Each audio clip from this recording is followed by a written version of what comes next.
Switching up the game there.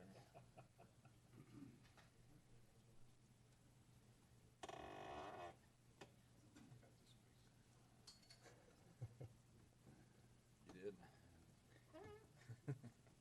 Okay, call this work session to order Wednesday, July 17th. The time is 1 p.m. We do not have a swearing in of promoted Sergeant Agers. He's out of town. Is that correct? That's correct. Are we gonna try to swear him in next? Okay, sounds good. So with that, we're gonna open it up for visitor comments.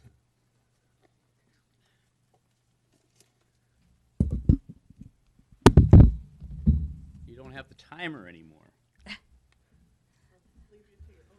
Well, I've got mine. No, I'll try. So Patrick Berkeley, 254 South 14th. Okay, Len Pettit on Parks and Trails Commission. So, as a recently retired but not totally retired teacher, I thought I'd be having kind of an easy summer, and then Lynn here gave me a call to talk about the Dalton Lake and her proposal for the Dalton Lake Nature Preserve. And so Lynn had had a number of talks and meetings with Doug, with Jacob, with Jenny about the Nature Preserve. And so today we just wanted to present to you some initial ideas about some things concerning signage and use of that property. So let me hand these out to you first. And we also need approval on the official name. So it's Dalton Lake, as it says on the handout, Nature Preserve. I'm going to need to ask both of you to speak clearly into the mic, because as much as we can hear you and hear the They recording, can. Thank you.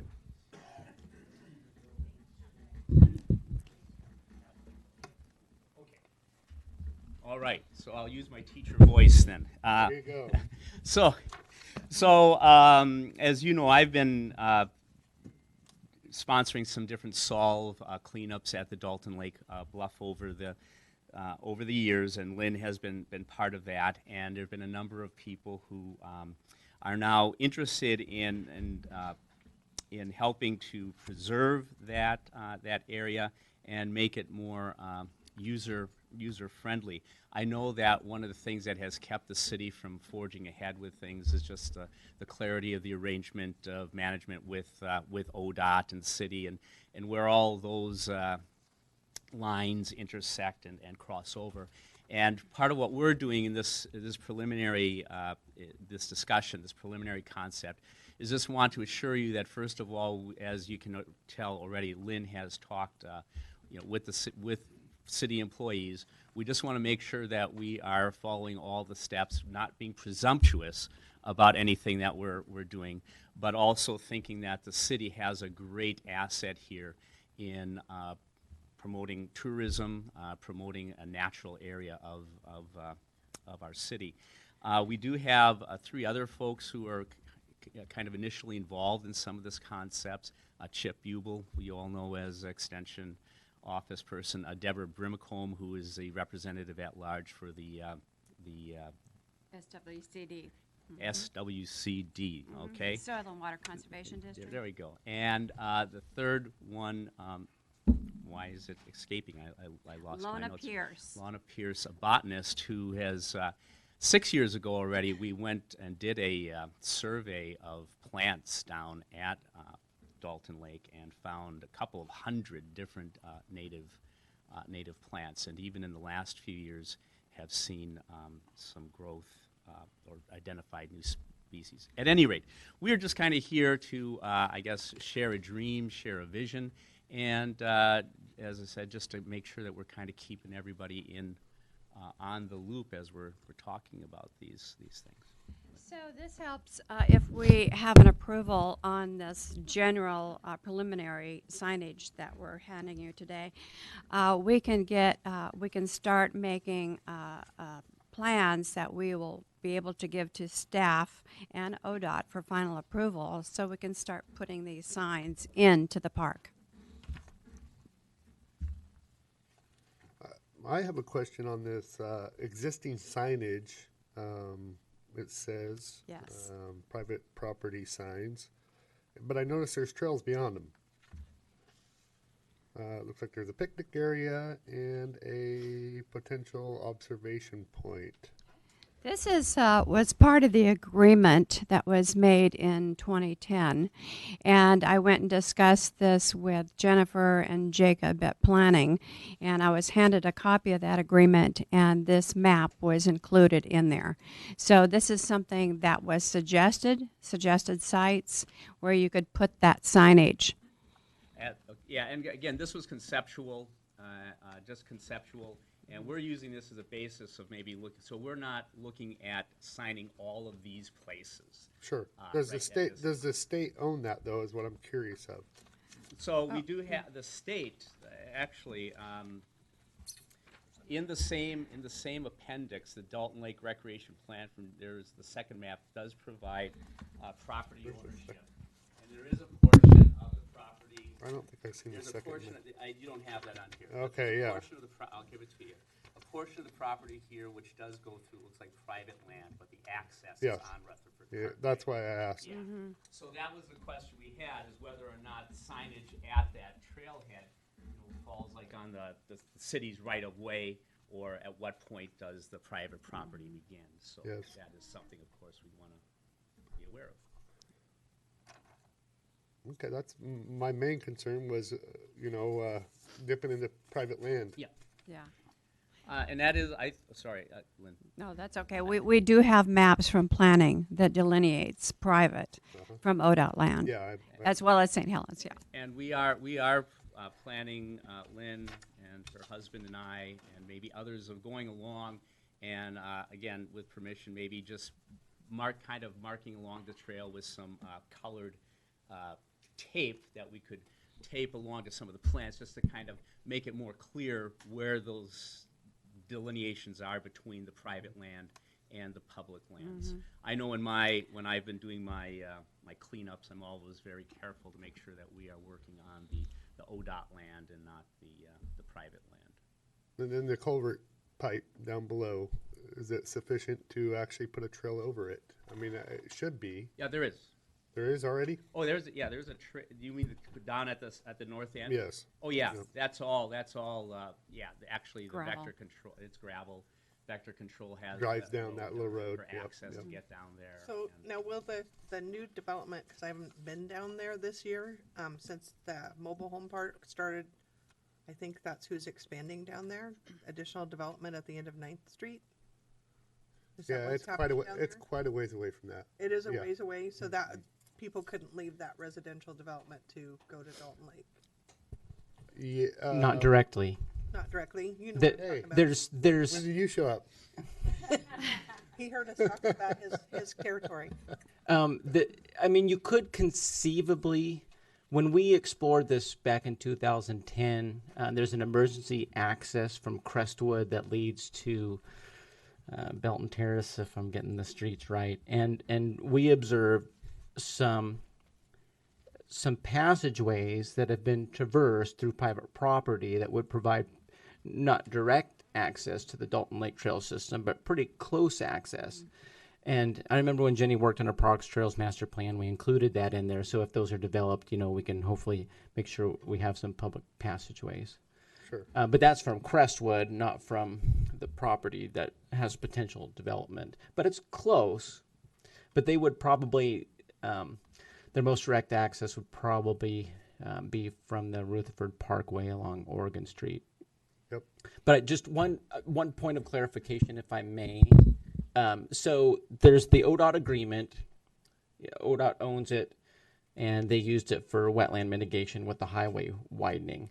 And then we have an agreement with ODOT to be able to use it for passive recreational use. The Dalton Lake Recreation Plan is something that we developed, and I think it was for a potential grant opportunity. It was almost 10 years ago, so but it's you know, it has some cool ideas, but ODOT was not privy to that. It never got beyond this plan that we developed, but we've kept it around because it has some ideas. So just, and I heard some things that maybe have, And that's why we're just bringing the signage up right now and the name because we can make it's a preliminary plan. And then once we get that concept, we'll be able to finish that and take it to staff and ODOT. So your ask today is just for the reserve, the Dalton Lake Nature Preserve name. Is that correct? Yes. And you've already vetted it with Parks Commission, it sounds like? Run it by. Thank you. Yep. We need to run that by the Parks Commission We to are make planning certain to that the We are name, planning. the name change is fine with them. And if that's the case, then I'll report back to the council. I'm giving an update in August at the meeting. Yeah, we kind of let our Parks Commissions run this side of things, so Right. it would be highly Sure. recommended that you have an approval from them. And they recommend to us. Yes. Right, Yep. and that's why we're trying to make a point of attending both. I would say that part of the, when Lynn and I met earlier in the year, we did have a copy of the agreement that the city entered into with ODOT, and ODOT, one of the requirements of that is for any of this signage, et cetera, it seems like we would need to clear that with ODOT as well. So, but it does seem that there is, within that agreement, allows for this type of thing, so long as they give the green light. So, yeah, we plan to be at the Parks Commission at the 12th and continue to give you updates and keep Doug and yourself Yeah. in the loop. Okay. Yeah, updates all the time. I think it's a great idea. I like the concept. I love all the work that you guys have already done. Continue to Yeah. pursue this. This is great. Good Got a stuff. good committee together too. Yeah, All right. really Yeah, good it's so stuff. pretty down there in the fall, but the ground is so squishy. Yeah. Yep. Portions of it. And it would be nice to be able to wrap around the backside of that lake. Of course, I was born and raised here, so I've been there plenty of times, but it's very cool. So, Thank you. All right. Thank you. Okay. all right, other visitor comments?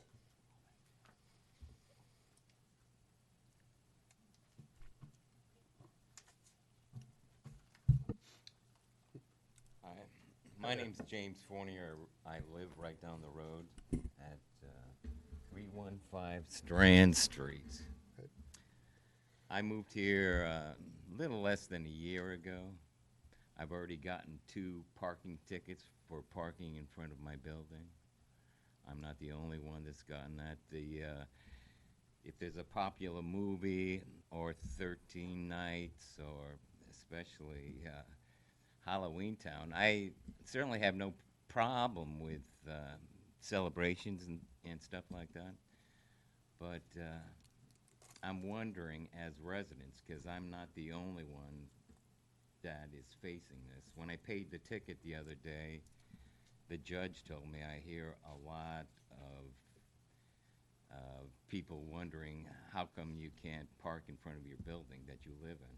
I've had mail stolen, so obviously my vehicle I like to keep an eye on. So I'm wondering if residents can get some kind of exemption from getting these parking tickets. This is the second time that I've received a parking ticket. As I was walking up here, other people that live here downtown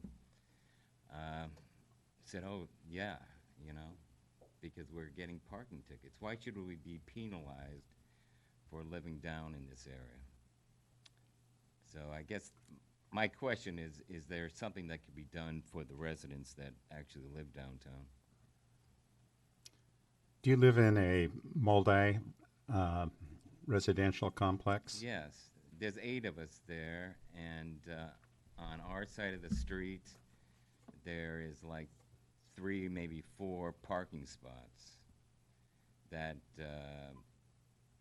if you get on the other side of the sign, suddenly, you know, you're in a 2-hour parking, and, you know, I come home with groceries. There have been times, sometimes I'll take an Uber to go up to the grocery store because I'm afraid to lose my parking spot.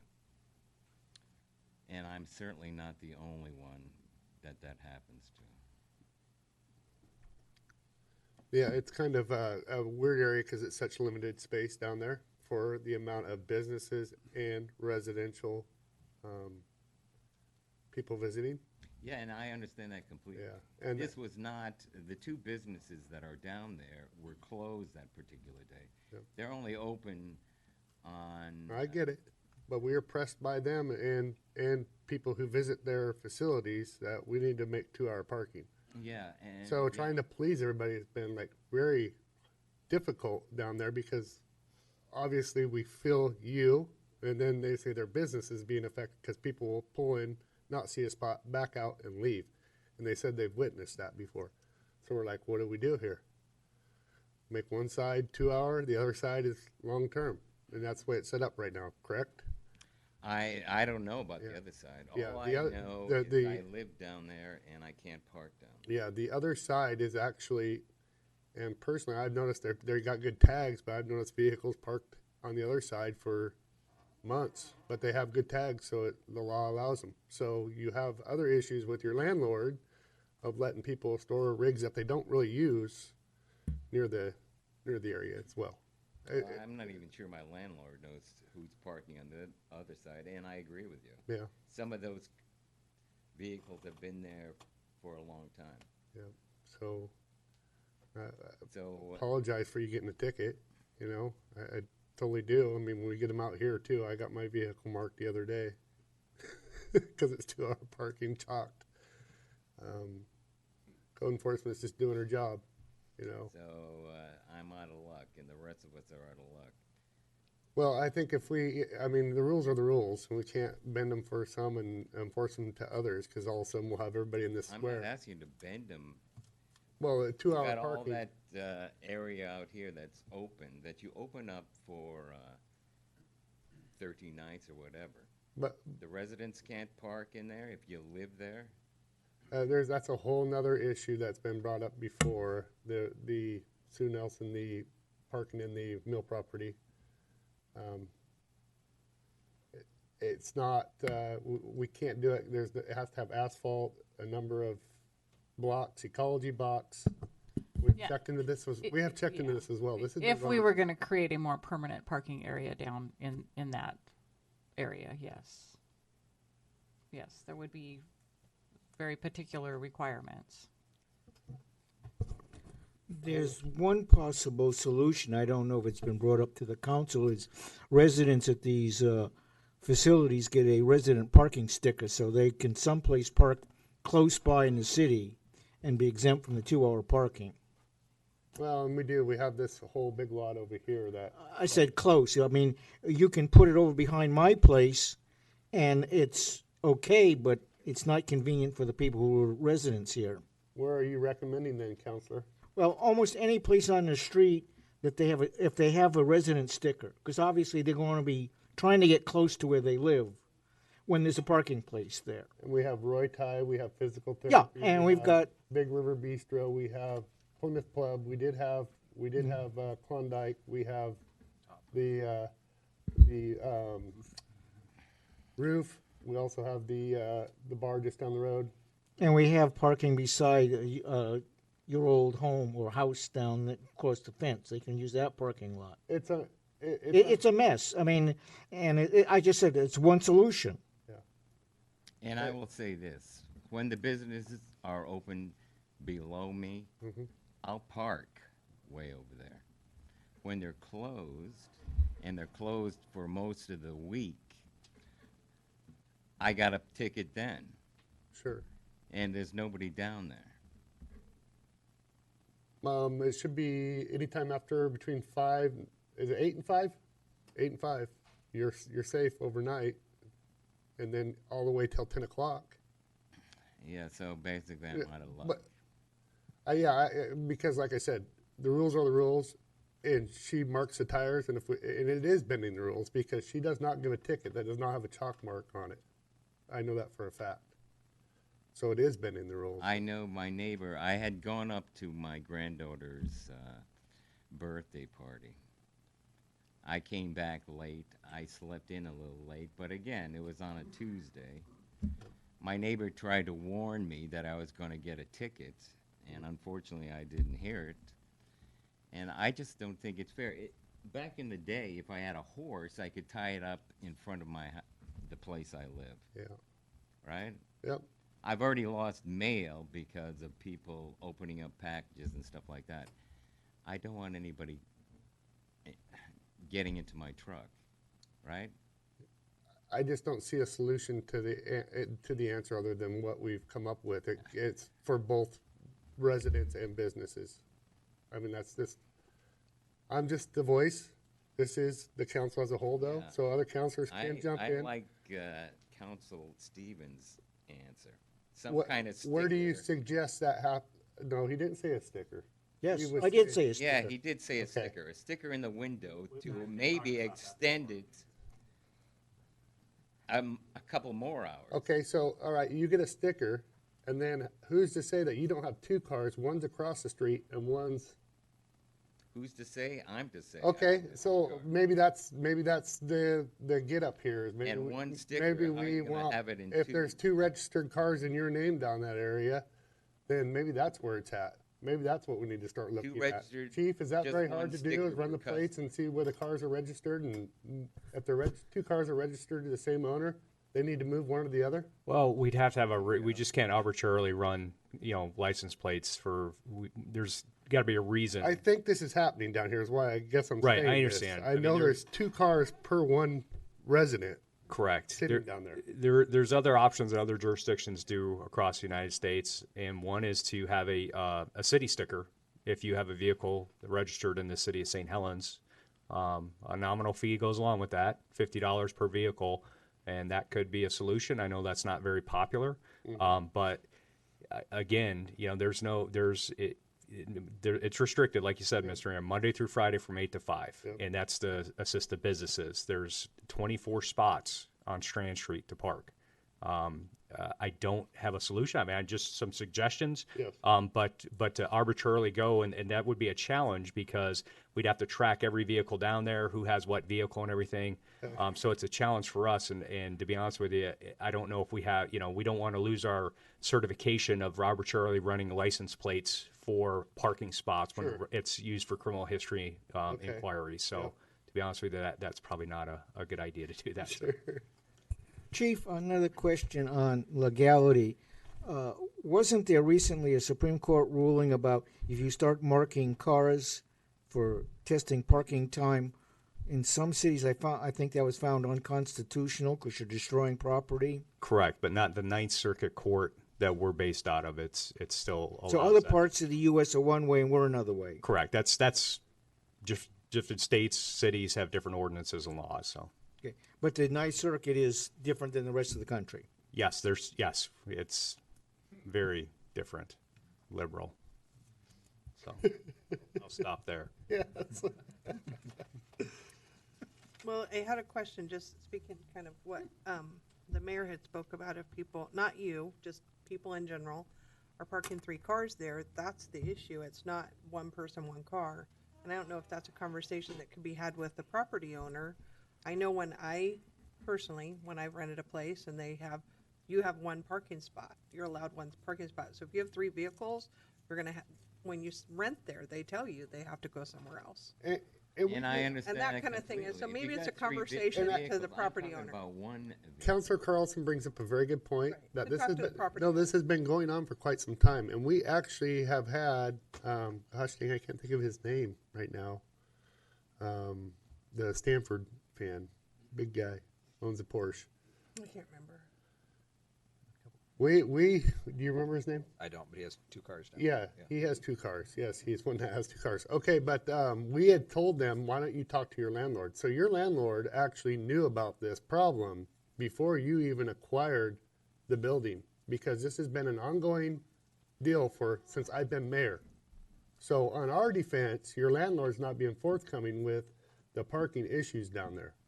And I will say this, before I took it, Yeah. I looked around and I asked the landlord or the manager, whoever she is there a problem with parking down here? And I was told there wasn't. Yep. Now, he mentioned $50 per year for something. I've already spent that. Yes. So I'd be more than happy to spend the $50. It's something And we as could far research. as multiple vehicles, Right, I mean, one yeah, not you one specifically, sticker just in general. to one residence. Right. If you got 3, 4 vehicles, park them somewhere else. It's something that we could definitely look into, the legalities Have a of conversation the about what we can do legally, because we can say something, but whether we can enforce it, we have to make sure we're following the rules of the state. Let's put this on one of our lighter agendas. Yep, yep. All right. All right? All right, thanks. All right.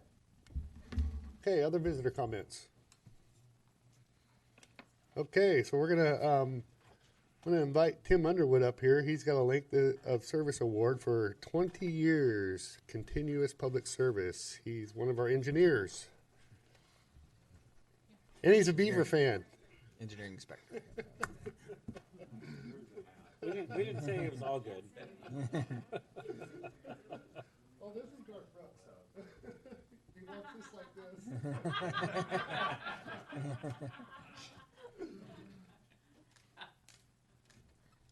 Here, you grab it. You want one more? One more, we're actually shaking hands. Look at our, the beaver hat. Jam.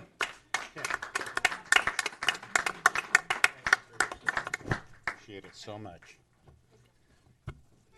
If you're not familiar, Tim is out a lot on certain projects, making sure they're following the engineering plan. So, thank you, Tim. Okay, now we're going to go proposed rate increase for garbage and recycling. Herb from Hudson Garbage. Want to come on up?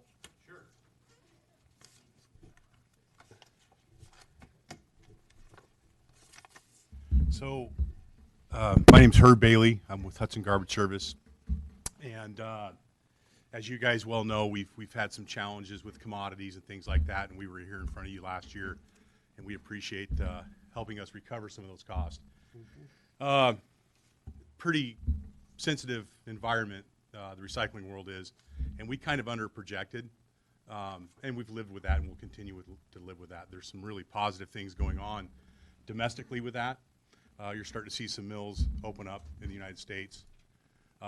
The recycling world in China will never be, and I hate to use that word never, but it is gone. It's obsolete. So with that said, I'm here today to propose a rate increase of 4%. Part of that is pass-through disposal that the county just recently implemented as of July 1st. So we would like to request a rate increase of roughly 4%, which includes that disposal pass-through.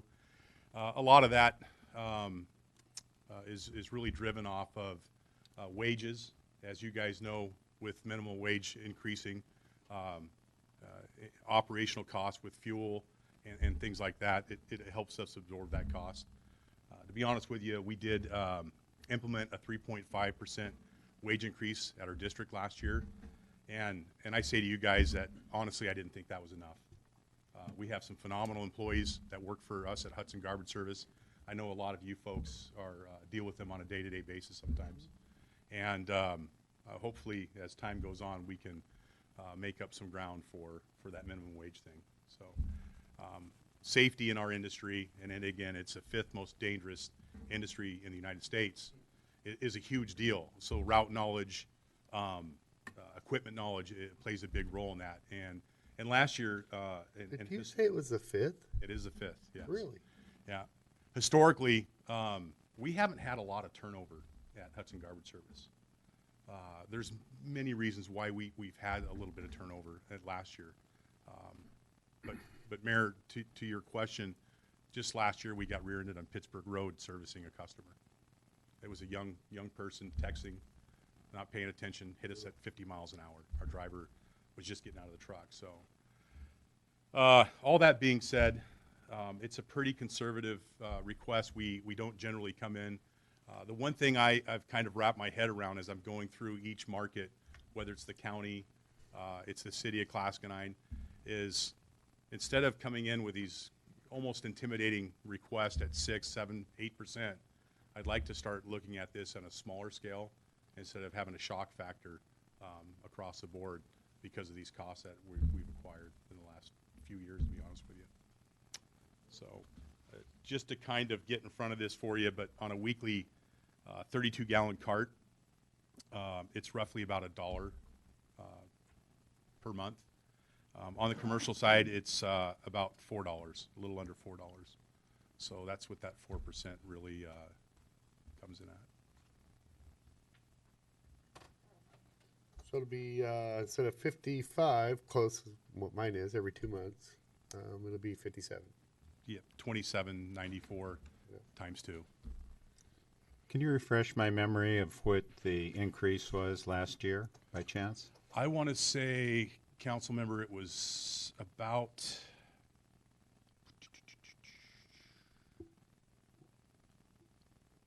I want to say it was a little under 3%. I was going to say 3.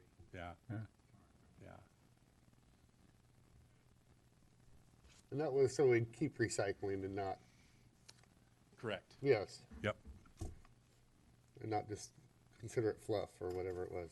Yeah, and I think you got a C minus for recycling. Yeah, I your know. resident. I am not good at it. Sorry. I'm not. Yes. And that's another thing, you know, I think needs to be brought up is that we do a poor job of recycling, and it's amazing down at your facility the signage that you have, and people still mix and throw diapers into where recycle should be. Just totally yeah, seriously, it's I witnessed it. So very shocking. It's all on camera too, and you can't go back and try to get every person. You just deal with it, and you guys do deal with it. And man, it'd be nice to turn that Armstrong into a recycling hub. Well, you know, Mayor, honestly, we've implemented a few new tricks of the trade. We're getting into the school districts now. I know that we haven't done it in the city of St. Helens yet, but we've actually grabbed like a grade and split the group up, and there was like 90 kids, and we did presentations in the classroom, and then the other group would come tour our facility, and we focused specifically on Safeway bags to keep it simple. Yep. Garbage bags, things like that, and we have seen an impact. I no longer put my Safeway bags in the recycle. Okay, so you're at a C now. Yeah, we're at a C. And that's one of the biggest issues, right? of the It's plastic huge. bag. Yeah. So I stopped taking them. And then the cardboard, if you get your box and you leave the instructions or just a little bit of plastic in there, then it's contaminated, even though you folded it up and you tried to recycle it and put it in. In Salem, they can't use those anymore. So I just look at that Armstrong property with such a huge footprint there that, man, there's plenty for a lot of different businesses down there, and hopefully. I was talking to Councilor Carlson in Utah. That, they have a facility where they actually grab all the plastic and they break it down in 3 different products. And it's just started up. So again, these mills are starting to do some positive things. It's just it's a time and pressure thing. I wonder if it wouldn't be worth getting together with you and Port, and I don't know what Armstrong's even doing. We don't even. Is there only certain kind of plastics that they can take? Yeah, yes, that's correct. We have already kind of seed planted with Commissioner Tardif on that facility. So yeah, definitely some collaboration. No two ways about it. Well, it's everybody's problem. Absolutely. Try to include me in that loop, would you? Yep. Okay. You bet. Yep. You trying to get your grade up again? Yeah, I'm trying to get my grade up. So, you know, I mean, I appreciate the update and where you're at, and I think this goes on. Is this going on tonight's agenda? Yeah. So, any other questions for Herb? I was just going to make a note that we do have a franchise agreement, and those rate increases are addressed. That process is addressed through the franchise agreement. So. Tonight. Yep. Yep. So. Super. Yep. Keep up the good work. So I don't think there's any other questions. We got it. So I apologize. I haven't sat in front of you guys outside of last year. Is there a vote or is it? That happens tonight. Okay. Yep. Okay. So this is just the working session. You do your presentation, then we always vote. We always make, unless there are head nods, we do them here, but that's not a head nod. This is a rate increase for our citizens. Any need to attend or? If you want to, you never know. There may be a question that stumps us. Okay. Probably not, but you never know. Anybody up here shaking their head no? No. It hasn't happened yet. Okay. Thanks, you guys. Yep. Thanks, Herb. Okay, we're going to discuss the turf at St. Helens Middle School. Bill Amos and Scott Stockwell. How's it going, gentlemen? Hello. Hello there. You can start? Sure. You want me to start? Well, I'll start, and I'm sure you'll take it. He's known me. We'll do. How's this? That's really Perfect. good. Okay. Wanted to bring an opportunity up to the city and the city council about potentially putting an artificial turf field at the middle school and strengthening our partnership with the rec department. By doing so, we would open up additional opportunities for year-round play.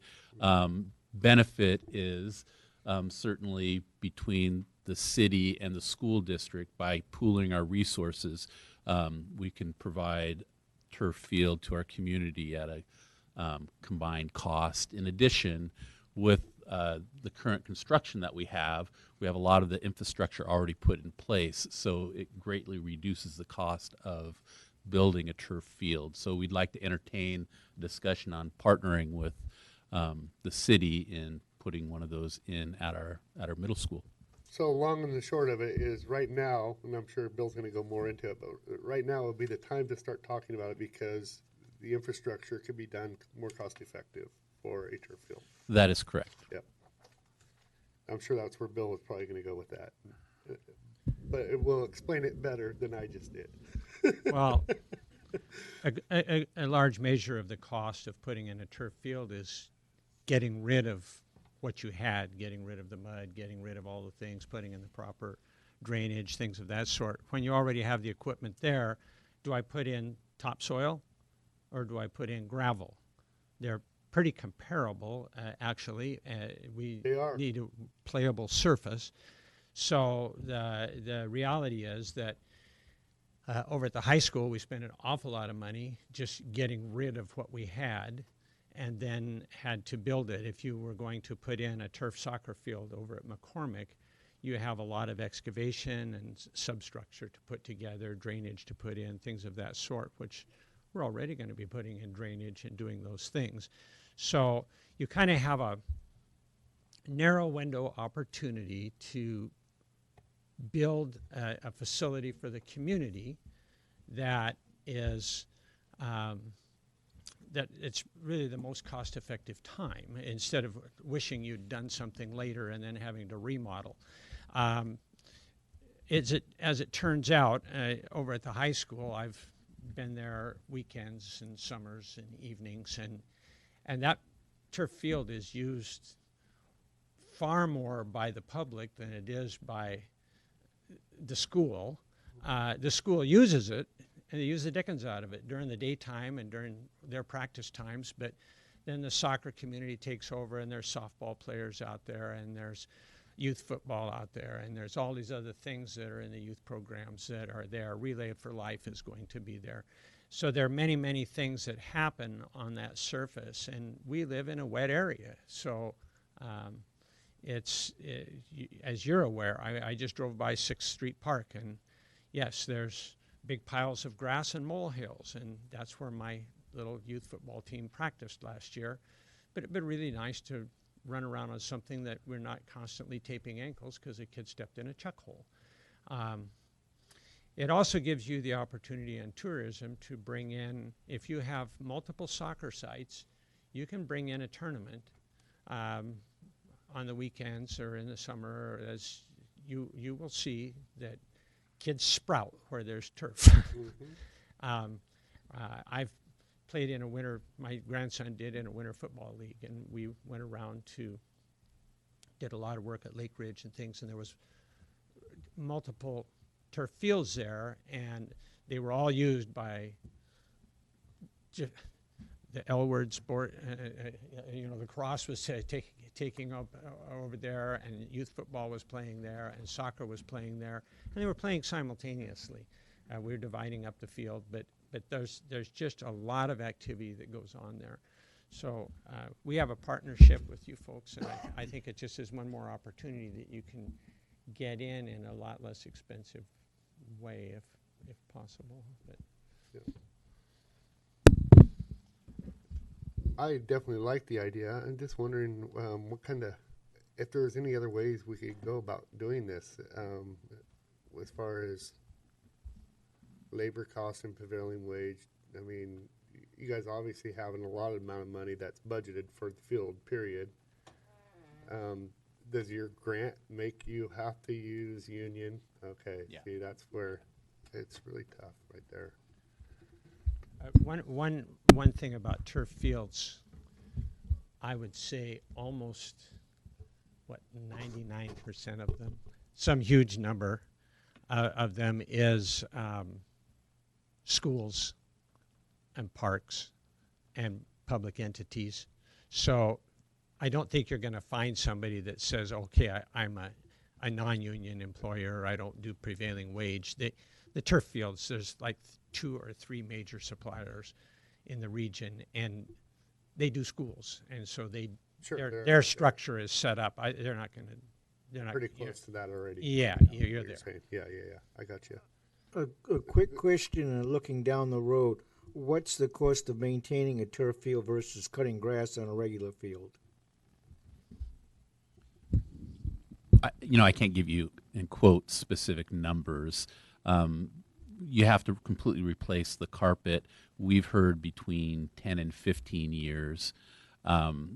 Estimates range on that, and it depends on The quality. The quality, exactly. Can be anywhere between a couple $100,000 from $100,000 to $200,000 roughly. And in the same length of time, how much gasoline and time and equipment did I use for cutting grass? And manpower. And water.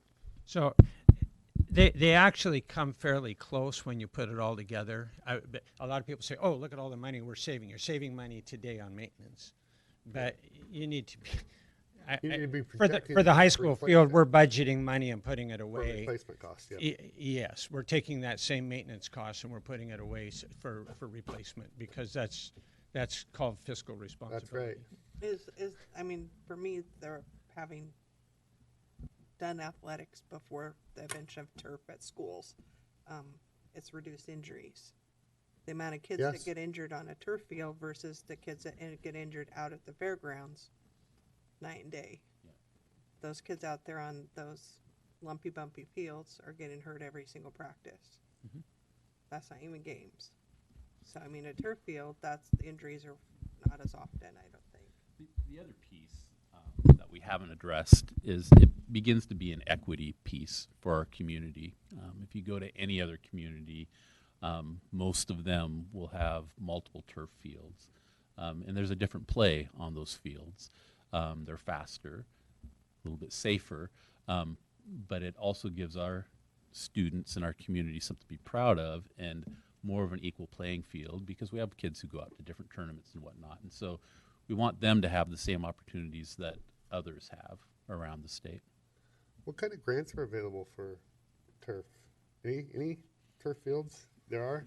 Yeah. What about your guys' the way you acquired the money? Is it prohibit you from? We could match that with a grant. There's a grant that'll pay. I think the last one I saw was up to $100,000. Was it 50? There was the U.S.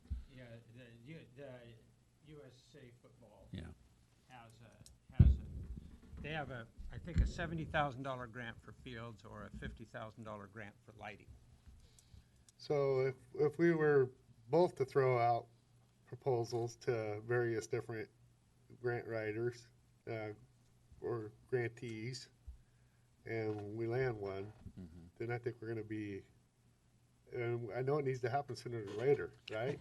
That's the whole. We're working on RFPs right now because we need to be on a timeline.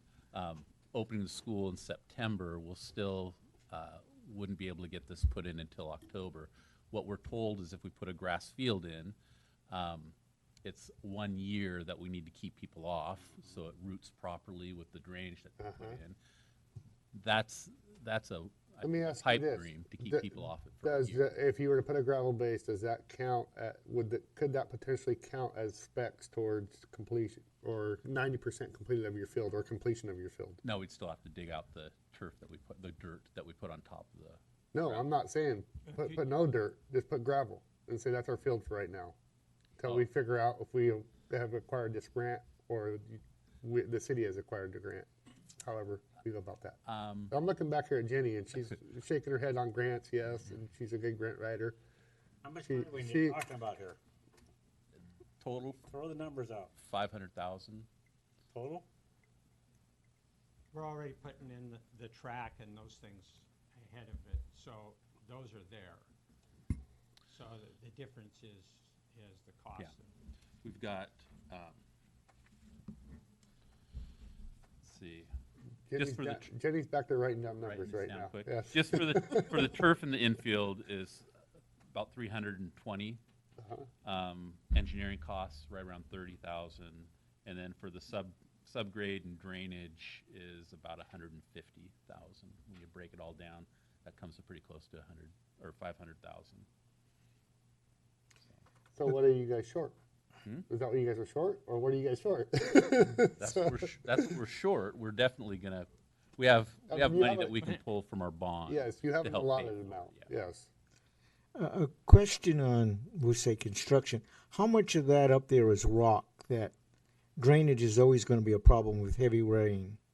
Is there soil drainage, or is it? You know, that's an interesting site up there because it's, typical St. Helens, a nice basalt shelf, but there's some divots in that valley that goes around that has been backfilled with river sand. So we found that as we're constructing and had to do some over excavation.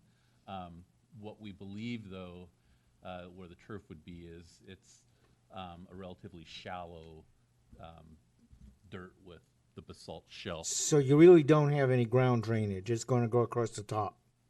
We have to put in the ground drainage as it is, whether it's a turf field or a dirt field.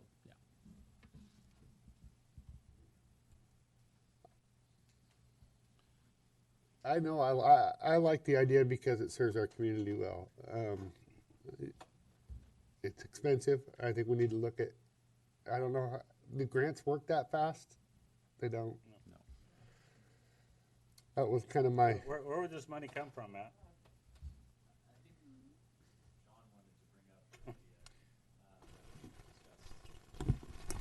Yeah, I know we were talking about, Park and Rec's fee, like, I kind of in my mind, I break it down to how much per resident does that mean, or how much perhaps per household, and we can kind of define that by utility customer is kind of our base, at least for the rec fee we've been proposing and talking about is, $2 a month and what that means, and what a surcharge on that would mean if you want, if the plan is you're going to do this for 2 years, then how much more than $2 would it be to help pay for this field? And I'm just thinking out loud here, and and it's about another $2 to pay for it over 2 years. I mean, so it'd be For the whole amount. for the whole.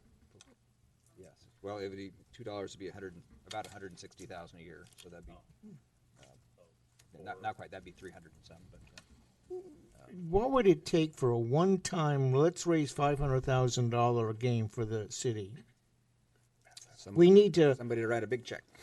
Okay, well, I mean, would it be possible to have a fundraiser, any number of ways, to raise $500,000 for the field? I don't think we have time for that either. If we don't have time to wait on a grant, I don't know that we'd have time for a fundraiser. I mean, We could still do it. yes, We could do several fundraisers for it, yeah. absolutely. But I mean, you couldn't get We 500. need a commitment. I've never seen the community get. I mean, they struggle with the pool in Scappoose, which disbanded. I've never seen any community donate that much in that short amount of time. I mean, yes, it's possible, but is it?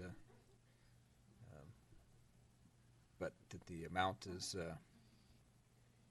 aspirational, I think. So. So So a yearly revenue.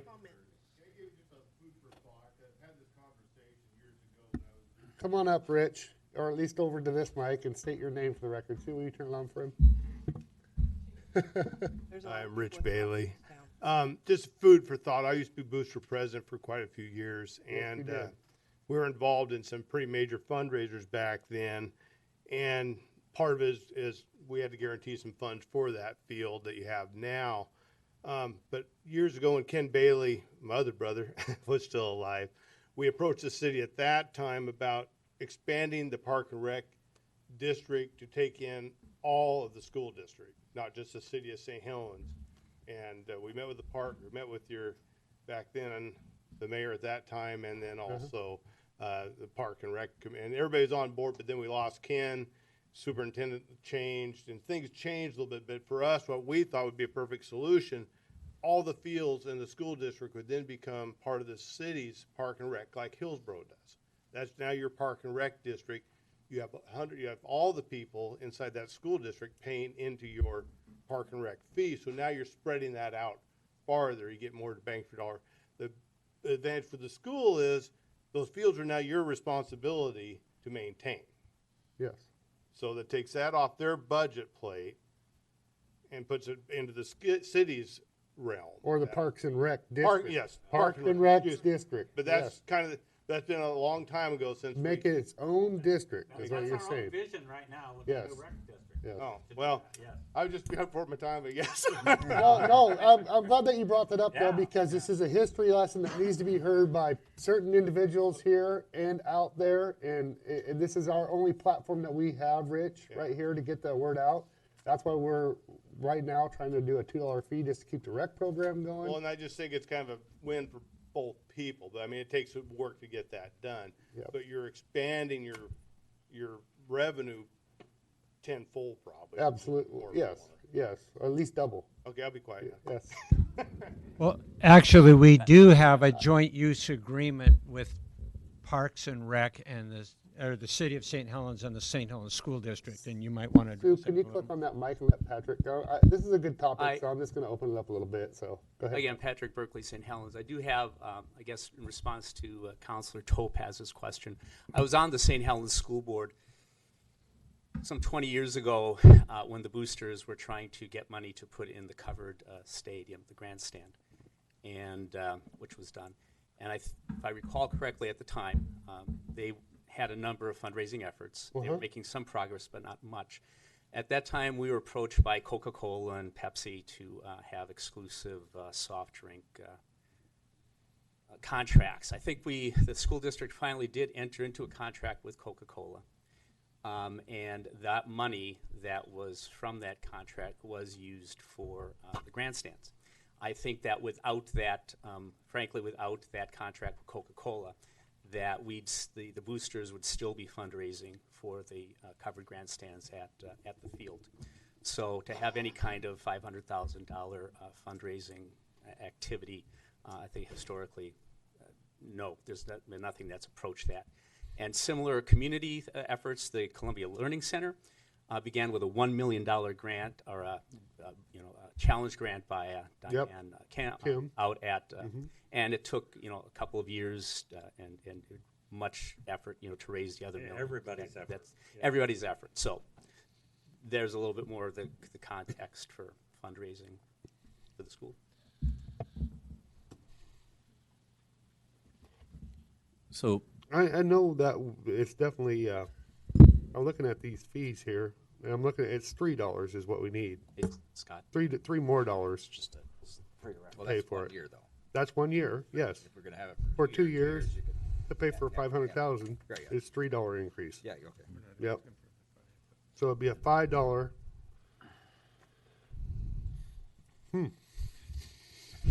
Yeah, I think, we're in a unique situation as a school district. We've worked really hard on our construction. We're got our fingers crossed that we're opening on time. We'll get the kids in there, but I don't think everything will be painted, right? And we've also done a really good job fiscally. So we have money that we can push towards this project. How much, though, is the concern. money that we take away from, that we put towards this turf project comes away from the high school. We are strongly considering going out for another bond in November that would completely upgrade the high school to 21st century standards.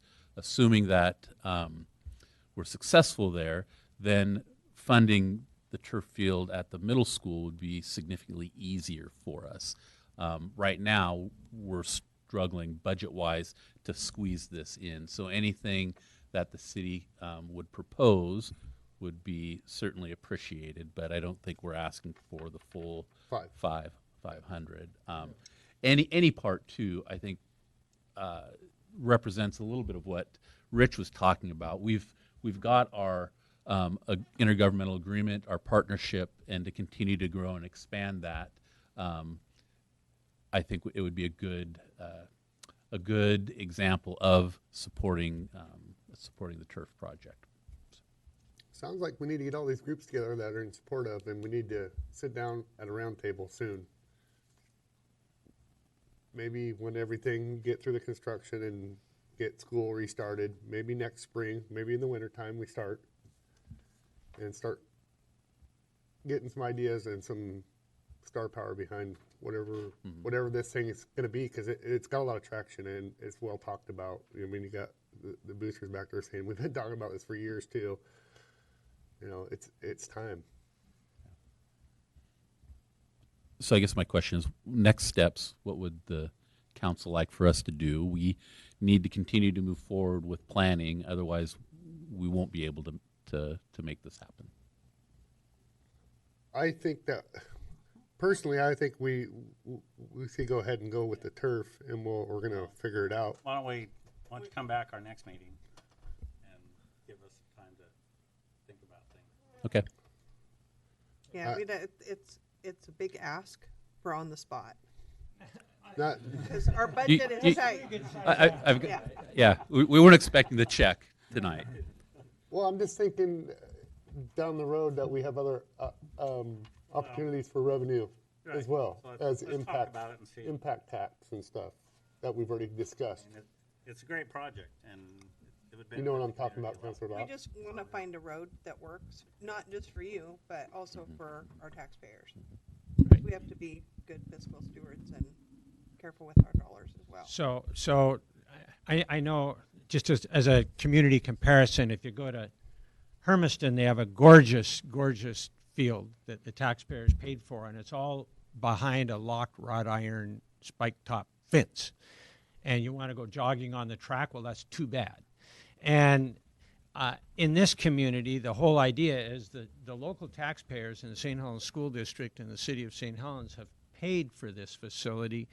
We want them to use it and enjoy it. And yes, there's risk involved, and we'll accept the risk because the reward is so great in being a part of the community. And what we really want to do is, again, as we're partnering and leveraging with you folks, is we'll do our part because the school's going to use that on a regular basis.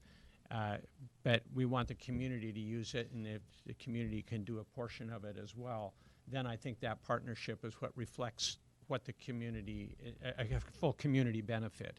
And it's just like in the gymnasiums at the new middle school, I happen to be aware that there's 5 pickleball courts being painted. So you can now bring a pickleball tournament to the city of St. Helens. You couldn't do that before. The little clubs can play one game on a thing, but now you could actually do that. And we're really trying to encourage community use of a facility. In the high school design, if we pass this in November, and the hope is that we'll be able to go for it and do that, that part of the design is to create a more community-friendly place, so that we've taken the academic part and the community portions and separated them. And so I think that you're going to see more of that as we really want to grow a joint effort. And that's what we're doing. You guys are doing a fantastic job. I can't believe how much progress has been made in 1 year. I mean, it's unbelievable. All the after-school programs and evening programs and Saturday programs, and holy cow. Well, It's pretty awesome. And I know that there's a good hand clap that goes off to a certain young lady, but it's amazing. And it makes it a wonderful place to live. With that being said, I certainly was impressed with Mr. Bailey's testimony and where he had gone with that and where it was going and what our situation is now with the rec department as the $2 fee will sunset in 2 years. And we have a certain amount of time to figure out how we're going to do that. And Mr. Bailey's comment, I think, really rung true to me. If we are a community, and to combine those efforts is something that I think is essential for the community as we move forward. School district wise. Yep. School district wise, rec wise, cultural wise.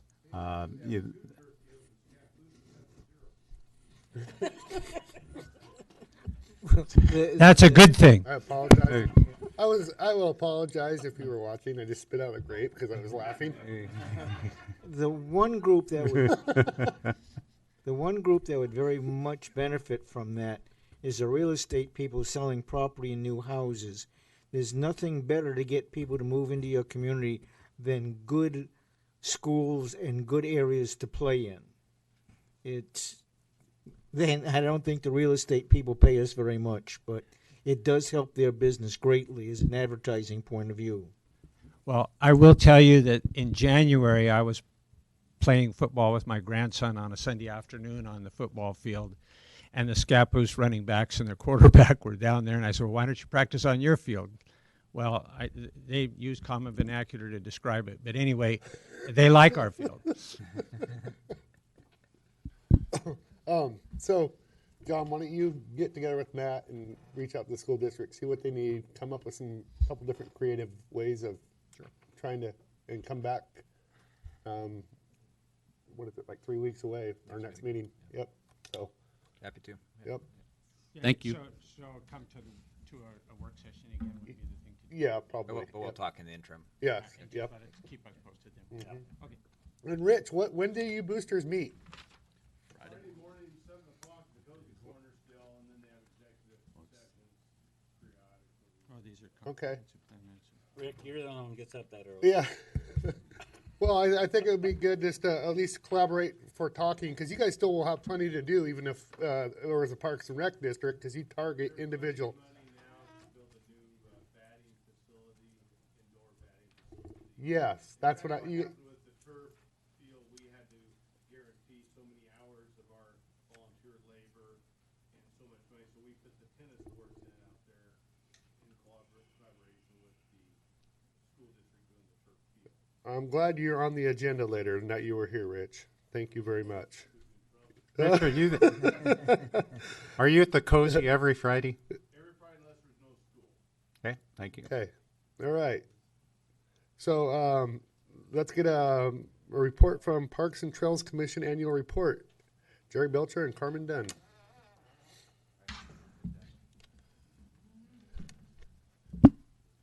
Hello. Hopefully. I didn't make enough copies for everybody, so I was just going to talk off of it. And then Sure. if you guys want copies after, I can email it to you. Or Doug has a copy. He could email it to you. I sent it to him. Yeah. Yeah, give it.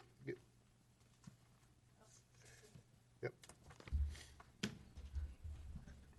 So I'm Carmen Dunn, and I'm a member of the Parks and Trails Commission. I did this report last year, so I'm going to kind of do the same format. I'm just going to fill you guys in on all the stuff that we handled the past year since our last report.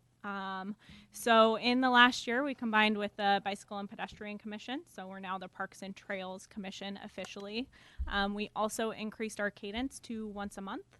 I know that was presented to you guys, that we wanted to increase the cadence, and you guys didn't fully support that. We did decide to go forward with it, so we are doing that. Our meetings are still at least an hour and a half typically, so we feel it's been valuable time. we're making progress more quickly, I think. And since we combined the two groups into one, I think it makes sense. I think we can reevaluate at the end of the year and make sure it's still valuable, so we aren't wasting time of city staff. But we did go forward with that, so just a heads up. Membership changes this year. So Jerry is the chair and I am the vice chair. Stan stepped down at the end of his term. Jacob Woodruff was reappointed. We have a new member, Lynn Pettit. You saw her earlier talking about Dalton Lake. And then we did have another member resign this month. So we'll be putting out for another new member. So a lot of changes this year. Budget. So a lot of reinvestment happening in the parks and trails. So thank you guys for approving that budget. We appreciate it. There's a lot more projects going on, which is great to see, and it's great to see some of those items from the master plan getting implemented. We made note that we'll want to revisit the master plan once all of these improvements are complete in the next couple of years, so that we can start to plan out future improvements for the parks. The current master plan is from 2015, so in a couple of years it's going to be time to revisit that. We recommended that the city start tracking fees that are coming in from the parks. So that includes the camping fees from Sand Island. So it sounds like Matt is going to start tracking those. It'll still be part of the general fund, but will be right. And a new GL is what I heard. Going to request that be done. Oh, okay. It's not going to be tracking it. Is that wrong? Well, we do already track it. I mean, I can tell you how much park reservation fees and any. But it sounded like something was going to be changing with the way it was tracked, so we could easily see. That's a discussion for the council, not me. Oh, interesting. Because we might have to talk about that right at now. our I next think meeting. what you're alluding to is the Parks Commission wanting to track those fees and put them into a separate account for future projects or costs or anything. Yeah. Right now, those funds all go into the general fund, which help pay for many other departments. Trust me, you make out better on Yeah. you make better better. The parks are making out better on than what we actually pull in. I did pull the last couple Trust years, me. and between park reservation fees and exclusive use permits and everything else, it was between $20,000 and $30,000 that you brought in. As of right now, your departmental cost for parks is $200,000, $300,000, and honestly, that's not even recording what is truly spent in parks. Okay. So you're already way.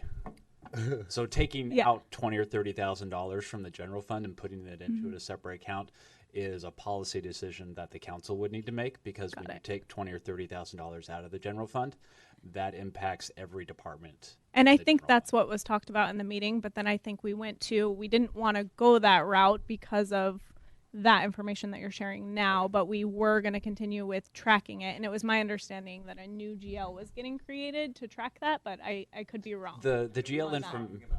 Okay. Yeah, we The wanted to GL be able to information track and it tracking so is that already there. One of my concerns was Jerry. One of my concerns was that the city wasn't charging Brad. I think it's Brad, right? Hendrickson. Yep. Wasn't charging, enough. And I can understand that in the first year or two, you want the business to be successful. So maybe he's getting a sweetheart deal on the thing. And that was really my concern, is that we know how much he's taken in, and he needs to make a fair profit. He's a business. I'm not saying that he shouldn't make a profit, but if he's getting a real sweetheart deal and we're getting 10%, and maybe we should get more. I'm thoroughly for what we did with Sand Island, by the way, and I've defended that several different times with numerous people in the community. But still, yet the point is we need to find out how much money he's making, and I guess he has the opportunity too, if he's not making money, to get out of the deal, right? Mm-hmm. So it works both ways. Yeah, and we need to keep in mind that he spent a lot of cash already out of his own pocket. That contractor was not free. The tugboat ride with the excavator and everything else that went over there. If that was prevailing wage, listening to Amos and Scott Stockwell give a presentation, huge at prevailing wage for the city to go over there and do that. Right. Yeah. But we'd still like to know. Sure. Yeah, I But think just the wanna- point. I just want to throw that out there, because you said you're for it, but I also wanted to reiterate that what he has put out of his own pocket, because I've seen a little bit on what is called Concerned Citizens of Columbia County, and their comments about being charged to stay camp overnight, and that's why, is because there's a huge out of cost money out of his pocket. No. I think the point was that we want to be able to see what's happening as a commission. We want to be able to see that. We want visibility into what kind of money the parks are bringing in and how that's changing as we make changes. So something else that I'll go into is that we've been talking about changes to fees to different fields. And I things hear like what that. you're And saying, but so- you guys are also getting very close to a line that is what the council does. Okay. Okay, you guys are a board, a commission to the council. Mhm. Okay, so let's don't cross that line. I just want to state that out there, okay? Okay. Just to keep you guys in check of where we're going with this. Yeah, I think the point is so that we can see what's happening, so we can make recommendations to the city council the next time that the budget comes up. Okay. No, So we want to make informed decisions. Everyone on the Parks Commission was for it, and strongly for it, and I know I still am.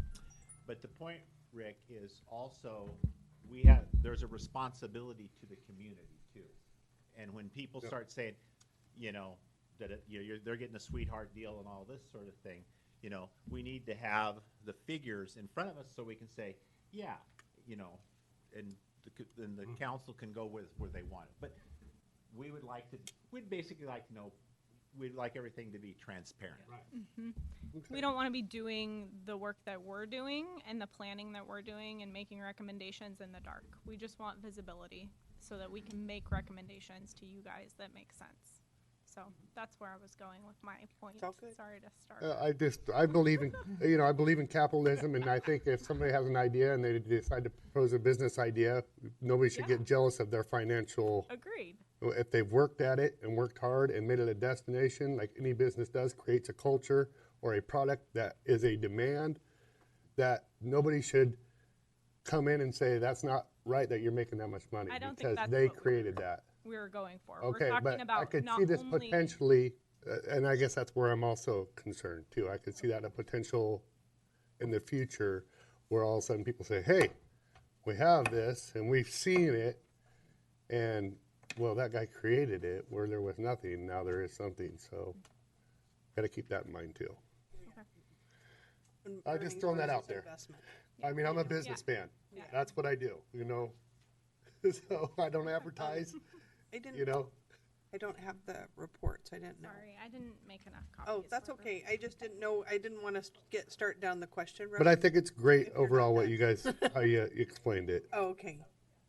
All right. So you weren't done. I was I didn't want to derail you There's with a the lot question.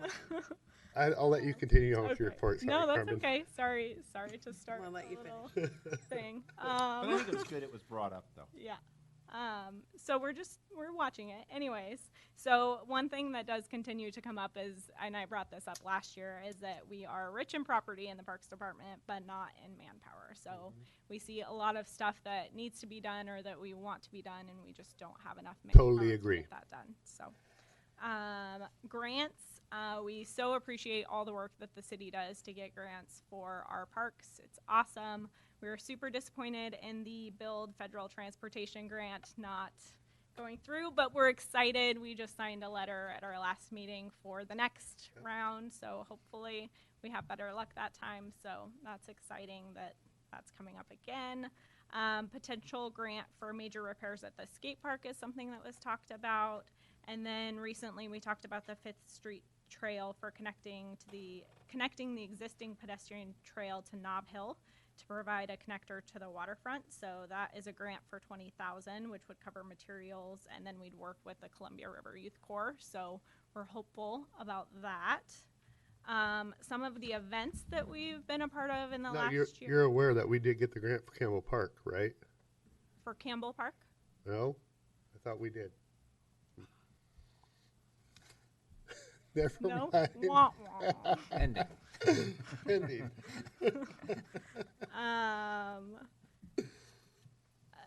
Some of the events that we've been a part of this year are, we had a booth at the Trunk or Treat and passed out candy and brochures. We were at the Community Bike and Traffic Safety Fair that was held in May. In the past, the the Bicycle and Pedestrian Commission did a school assembly type thing where they handed out helmets to 5th graders. And this year they opted to not do that and to participate in this community bike and traffic safety fair that happened and hand out helmets there in an effort to reach out to more of the community and not just 5th graders. So that's kind of a change that happened this year. And then we did have a small table at Citizens Day in the park and passed out some of our new brochures and information about the changes to Godfrey Park and proposed changes to Campbell. I have a lot of random specific parks and trails updates. So McCormick, the Veteran Memorial expansion is coming along and looks great. The skate park 20th anniversary, there's been a lot of talk about the skate park recently, and we are encouraged by the public interest in improvements and having some money in the budget for additional repairs at the skate park. The BMX park has had a lot of stuff going on this past couple of weeks. So Barlow, who is on our commission, has been coordinating getting work completed for free to rebuild the track. So there's been a lot of dirt there, and I think the work is happening this week for the rebuild. The dog park has had a high usage and has great features. We would like to eventually see a covered Chuck-It launch station installed there. So that's on our wish list. Campbell, we are pleased with the suggested improvements coming up for that, and the restrooms have been rehabbed there, which is great. Gray Cliffs has had a lot of improvements since the last time we reported here. New restrooms in the paved parking area are great. We continue to discuss improvements to that park, potentially getting a fence around the dog park area, signage, picnic tables, fixing the trails between the lower level and the dog park, and then up to the street above. That comes up a lot. Anything else? That's Jerry's park. So anything else you want to talk about for that one? No. Okay. Godfrey Park, we are excited about the new nature-based playground that's going to be going in there. It's just a matter of staff availability for getting that installed. And then part of that would be formalizing the connection, I believe, between 4th and 2nd Street, and we would like to have some signage on both sides of that park. We've also talked about having an on-leash pet area kind of to the right of where the sensory garden area would be in that park. We think that would be a good addition. It's been brought up quite a bit over the past year, just on and off. Jerry's brought it up a few times. So the 6th Street fields needs a little bit of work, but it sounds like the replacement of the dugouts and the backdrops is going to be happening, which is good.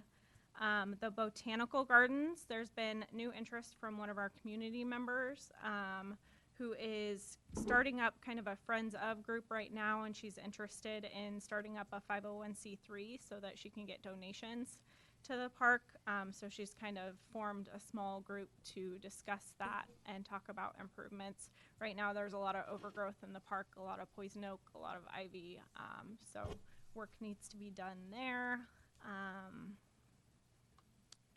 We did a field trip there after our meeting this month, and kind of wandered around, and we noticed that we wandered around the trails.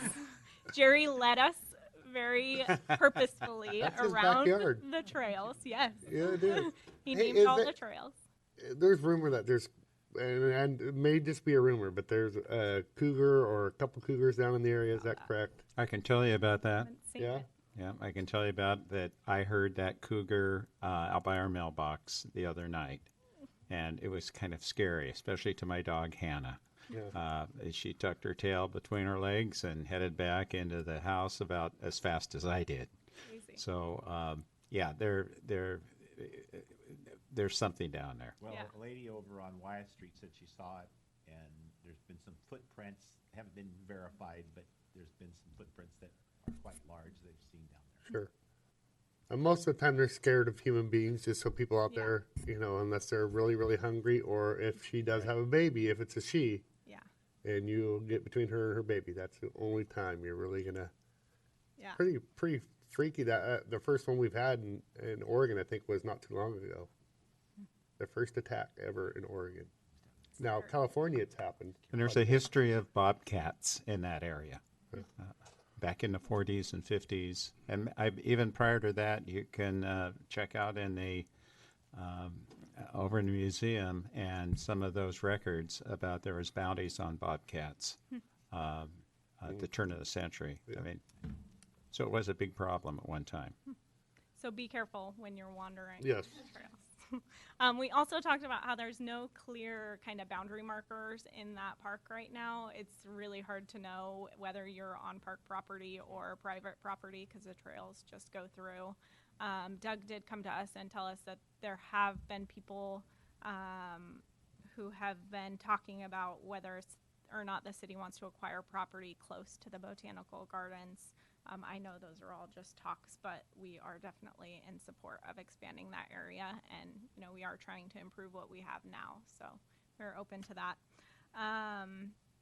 Columbia View Park, late last year, I believe, we had Willow Bill come to talk to us about wanting to display the Flying Eagle canoe in that park and have a plaque stating all the people's names who helped to build the canoe. We recommended that he go to the city council with that suggestion to see if that would be moved forward, and we never really heard anything else from it, but that's something that we had discussed last year.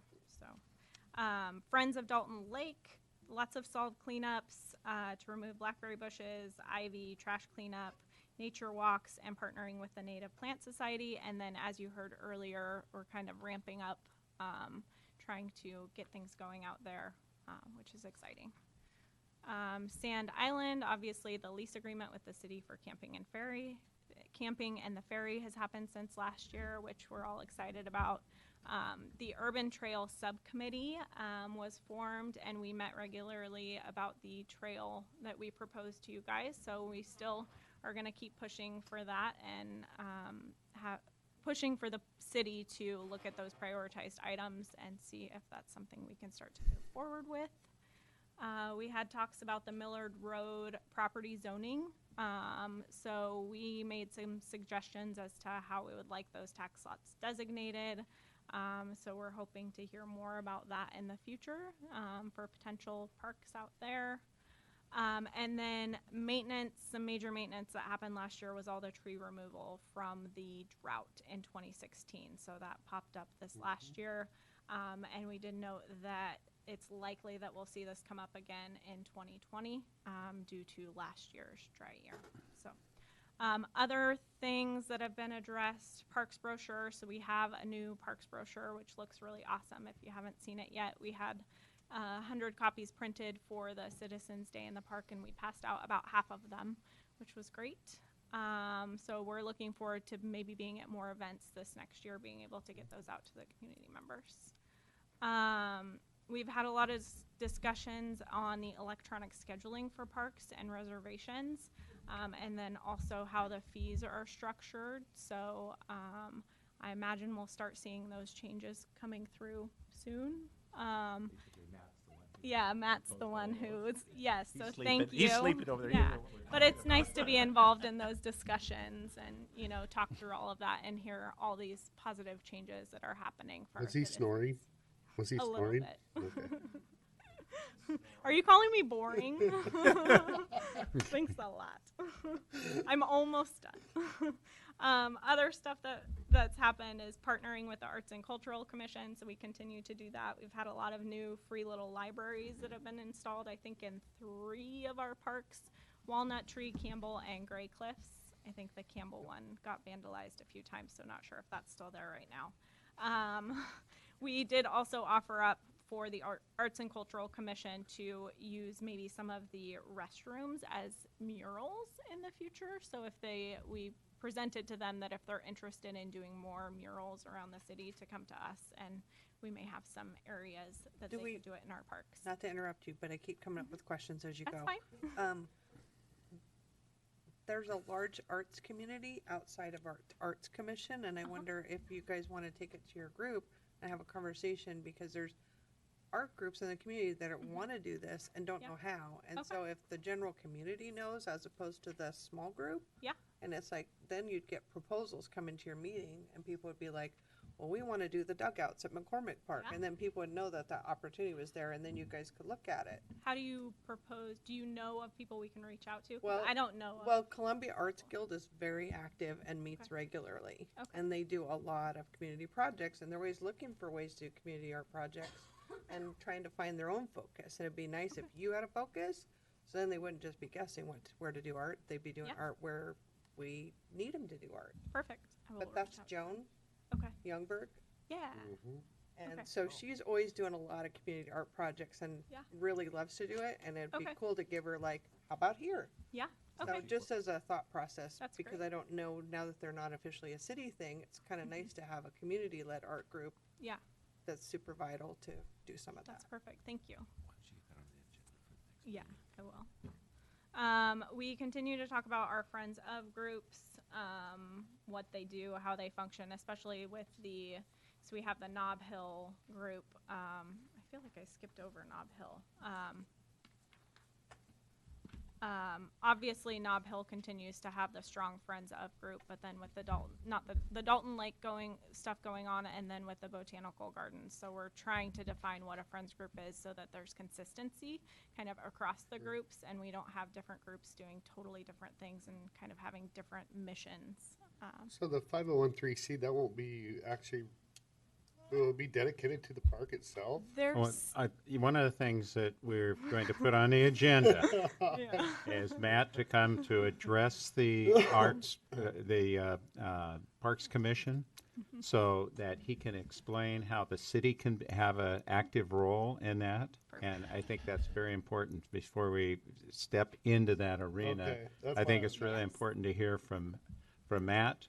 And there is wonderful opportunities through the city and through Matt to accomplish this. Perfect. Yeah, I think we've been questioning a lot as that's come up in our meetings. We have pushed to kind of go towards a friends of group to start, and then see how that evolves. Go ahead. Yeah, Mr. Mayor. Yeah, I've gone to the meetings of the Friends of the St. Helens Botanical Garden, which is really a nature park. I have pretty strong feelings that, I like the idea of a 401(c)(3), right? Or is it 501(c)(3)? 501(c). Okay, I like the idea that since, we could get money for like a kiosk or gravel, or maybe we can bring some soil in there from the backside. I like that idea. But I'm really, because I'm not going to be at the next meeting we have, so I'm saying my piece here. I like the idea of that taking place, but the only way I would really want that to take place is if the city managed that money. Because when you have friends of group, they're very loosely organized. People come, people go, and we're always going to have, the city that can keep track of it. Most of the people that come to the meeting, there's like 6 or 7 of us in the neighborhood. Doug's in there, his wife was there. And most of the people, they want to help clean up the trails, remove the trash, get rid of the ivy and the poison oak and stuff like that. And they would like to see money for other things, but I would like to see the city handling the money. So that's my take on that. Well, because it requires a minimum board to be a 501(c). You have to have all these things, and to keep that going for longevity is very difficult this day and age.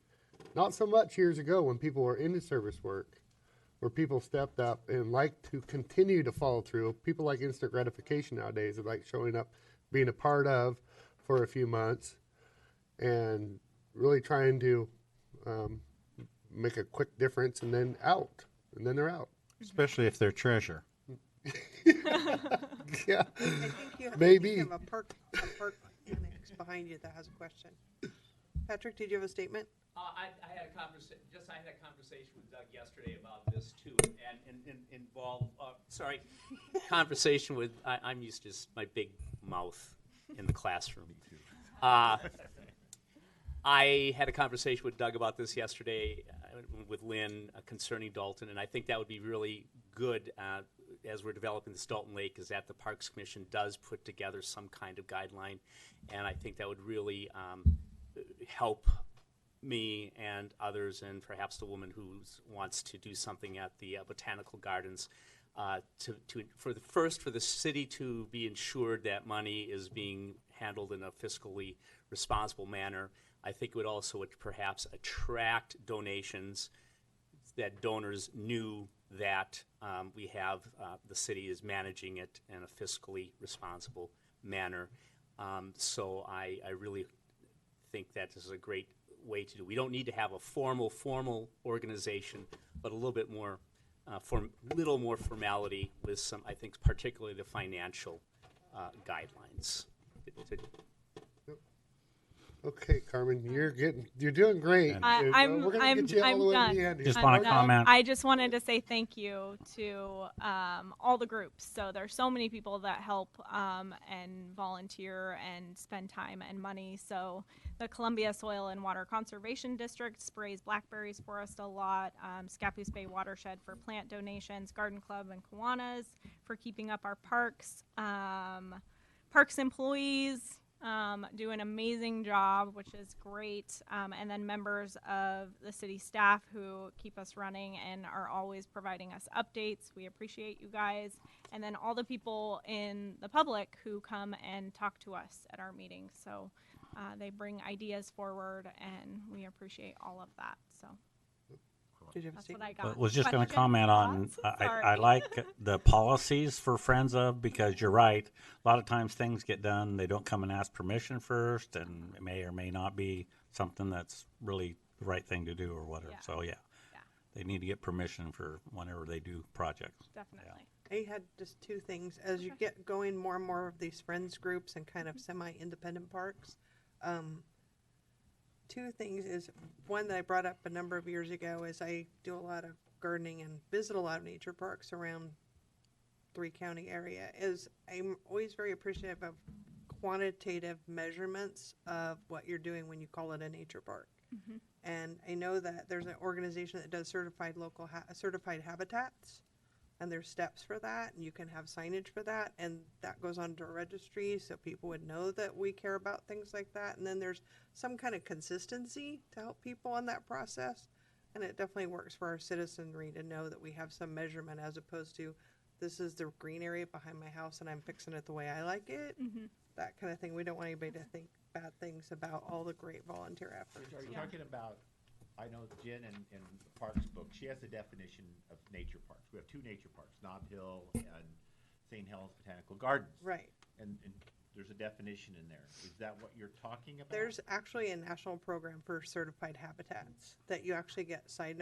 It's actually signed, it's actually registered, and it actually creates more niche markets and more ways for people that you could be more consistent. So for people that watch birds that are crazy, you know, that do that stuff, it would link the parks into that, because you guys are really branching out into more different habitats, more different ecosystems that would really be a draw for this kind of thing, that you don't have to do a lot of grass cutting, a lot of PR work, because those people are just out there. And it's just another thing that we could add as a resource in our community, because we are on the Pacific Flyway. There are crazy people out here with binoculars coming to look at birds. And wouldn't it be nice if people knew that while they're spending the weekend here, they'd have these opportunities that we could market? And if you have that, it's kind of just like a different lens that tells you what the plants are, and the water source, all the different things that you have to maintain to qualify. Okay. It's just kind of a cool thing. And I mean, if it works for you, if it does, if it doesn't, it's at least some resource. Yeah, The other thing is the changes and the upgrades at Godfrey Park. I don't know what the timeline is on that, but I would hope that when we make changes to a park, that we include the neighbors around there so they know that it's coming. Yeah. And that they're part of that. So it's not like, what happened to my park? Yeah. That kind of thing. So I don't know what kind of steps that is, but I would hate to have little kids who come running over there and find the swings missing and not know what's happening. Yeah, one of our suggestions when that plan was brought to us was that when the changes start to happen in the park is maybe having the park plan displayed as to what's coming soon. So I don't know if that's something that's going to move forward, and I don't know what the typical protocol is for You might when have we're helpers. making changes. People might want to come and help. That's true. That's true. You know, and if people are invested in their local park, just like Mhm. the Nob Hill Nature Park or other ones, Yeah. when you get the neighbors invested, that kind of keeps crime away and keeps the bad element away when people feel ownership of their Definitely. neighborhood. Super, but it's a great report, awesome. Carmen, that was a great report, and I couldn't be more proud of not only your report, but of the Parks Commission and being a part of the Parks Commission. You guys are fantastic. Keep the work going.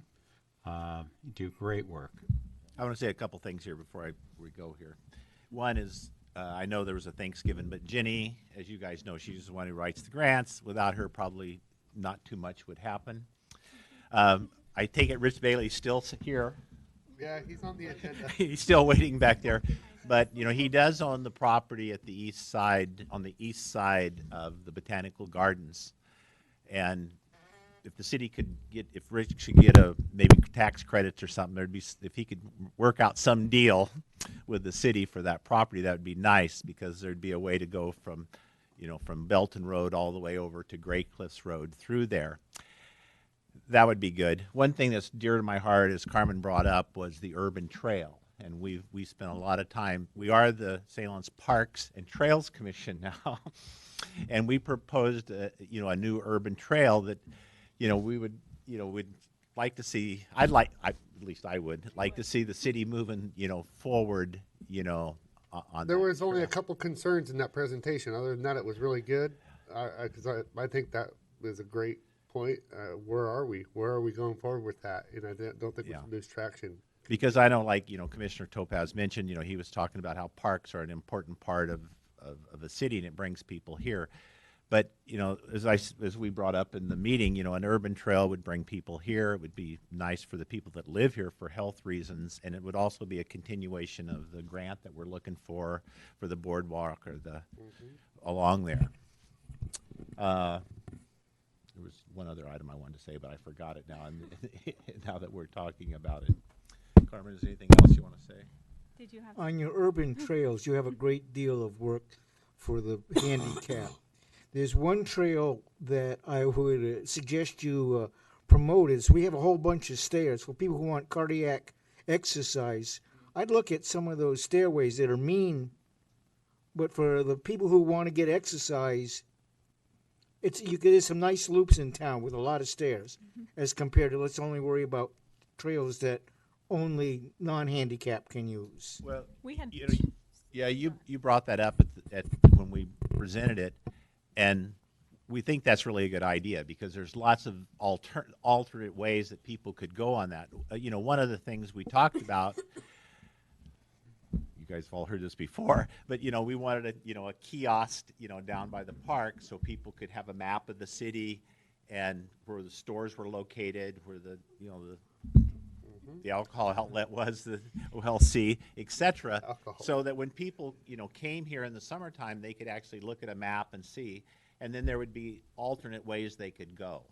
Because you brought that up, and we think that is a great idea, because there's lots of ways you can go. Once upon a time, there was a billboard in front of what is now the Make Believe Lighthouse, and it had kind of a map downtown, and it was rotted and fell apart. And Shedco came up with a map of basically Main Street, First Street, all the way out to Columbia Boulevard, of where the different stores were, where their ATMs and all. I think that should be expanded now to include the trails. I don't know if Shedco's still continuing that map, but half of the map is done. You probably would like to jump in, because that had the restaurants and everything else, the telephone numbers, the fact that like Red Apple delivered to the boats and so on. The other thing I forgot that I was going to say was like Dalton Lake. Right now, it's not one of our parks, and it's up to the city council, obviously, but somehow that could be resolved, because like Commissioner Carlson was mentioning, for bird watching and that sort of thing. I think it would be nice if, in my personal opinion, I'm not speaking because we haven't. If Dalton Lake was part of the park system as a nature park, that's something else I'd like to see that included into the city. Well, I think Council President Morton said everything that I wanted to say as far as thank you guys. One little comment on Sure.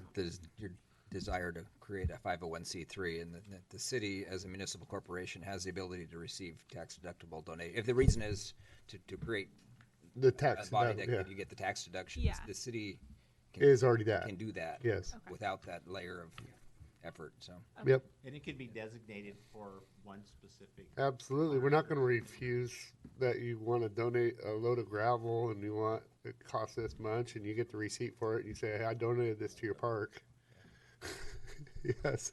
Yeah, I think more discussions on that because we had a lot of questions as a commission as to what the best route. Right. We were hesitant on just saying. That would be the only thing would be like a reimbursement policy. It maybe take a month for reimbursement. Well, technically it comes into the general fund as a general revenue. But then it's the council through the budget process can allocate the sub-fund that collects into. And then, it's still allocated out through the budget process. So okay. Oh, I'm thinking of our expenditures. We have Matt. Yes. Yeah. Yes. Perfect. Thank you. I do have a brief comment. Yeah. So one thing that stuck with me on the urban trail discussion was the vacations that occurred on 2nd or 3rd. I can't remember which street. At 3rd. And so one of the things that the city has to consider when a right-of-way is vacated is whether or not it'll prejudice the public interest. And that's the way it's stated in state law. And so when that was vacated, the city reserved a public access easement to ensure that the public interest will be maintained.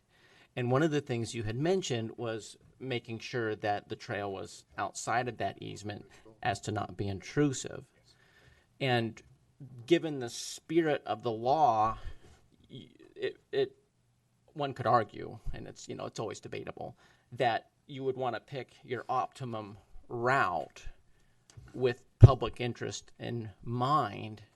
And conceivably, if you have that route and it's improved and designated, you could remove some of the easement to where you don't need it once it's defined. But the intrusive thing suggests private interest over public. And that's the type of thing we have to think about all the time. So that's just kind of, food for thought.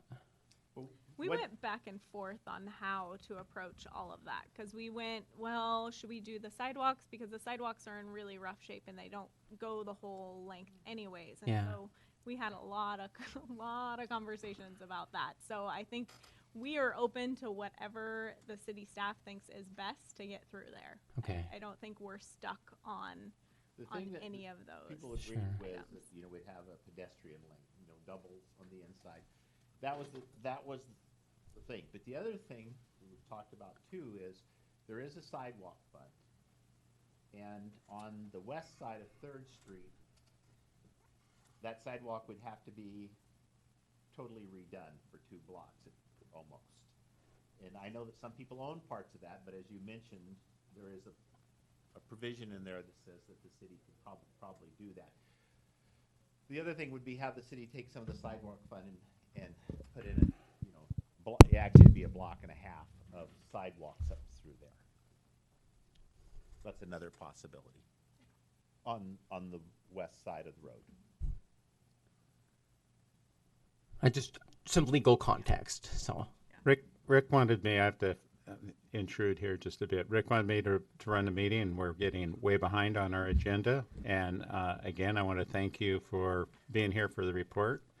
And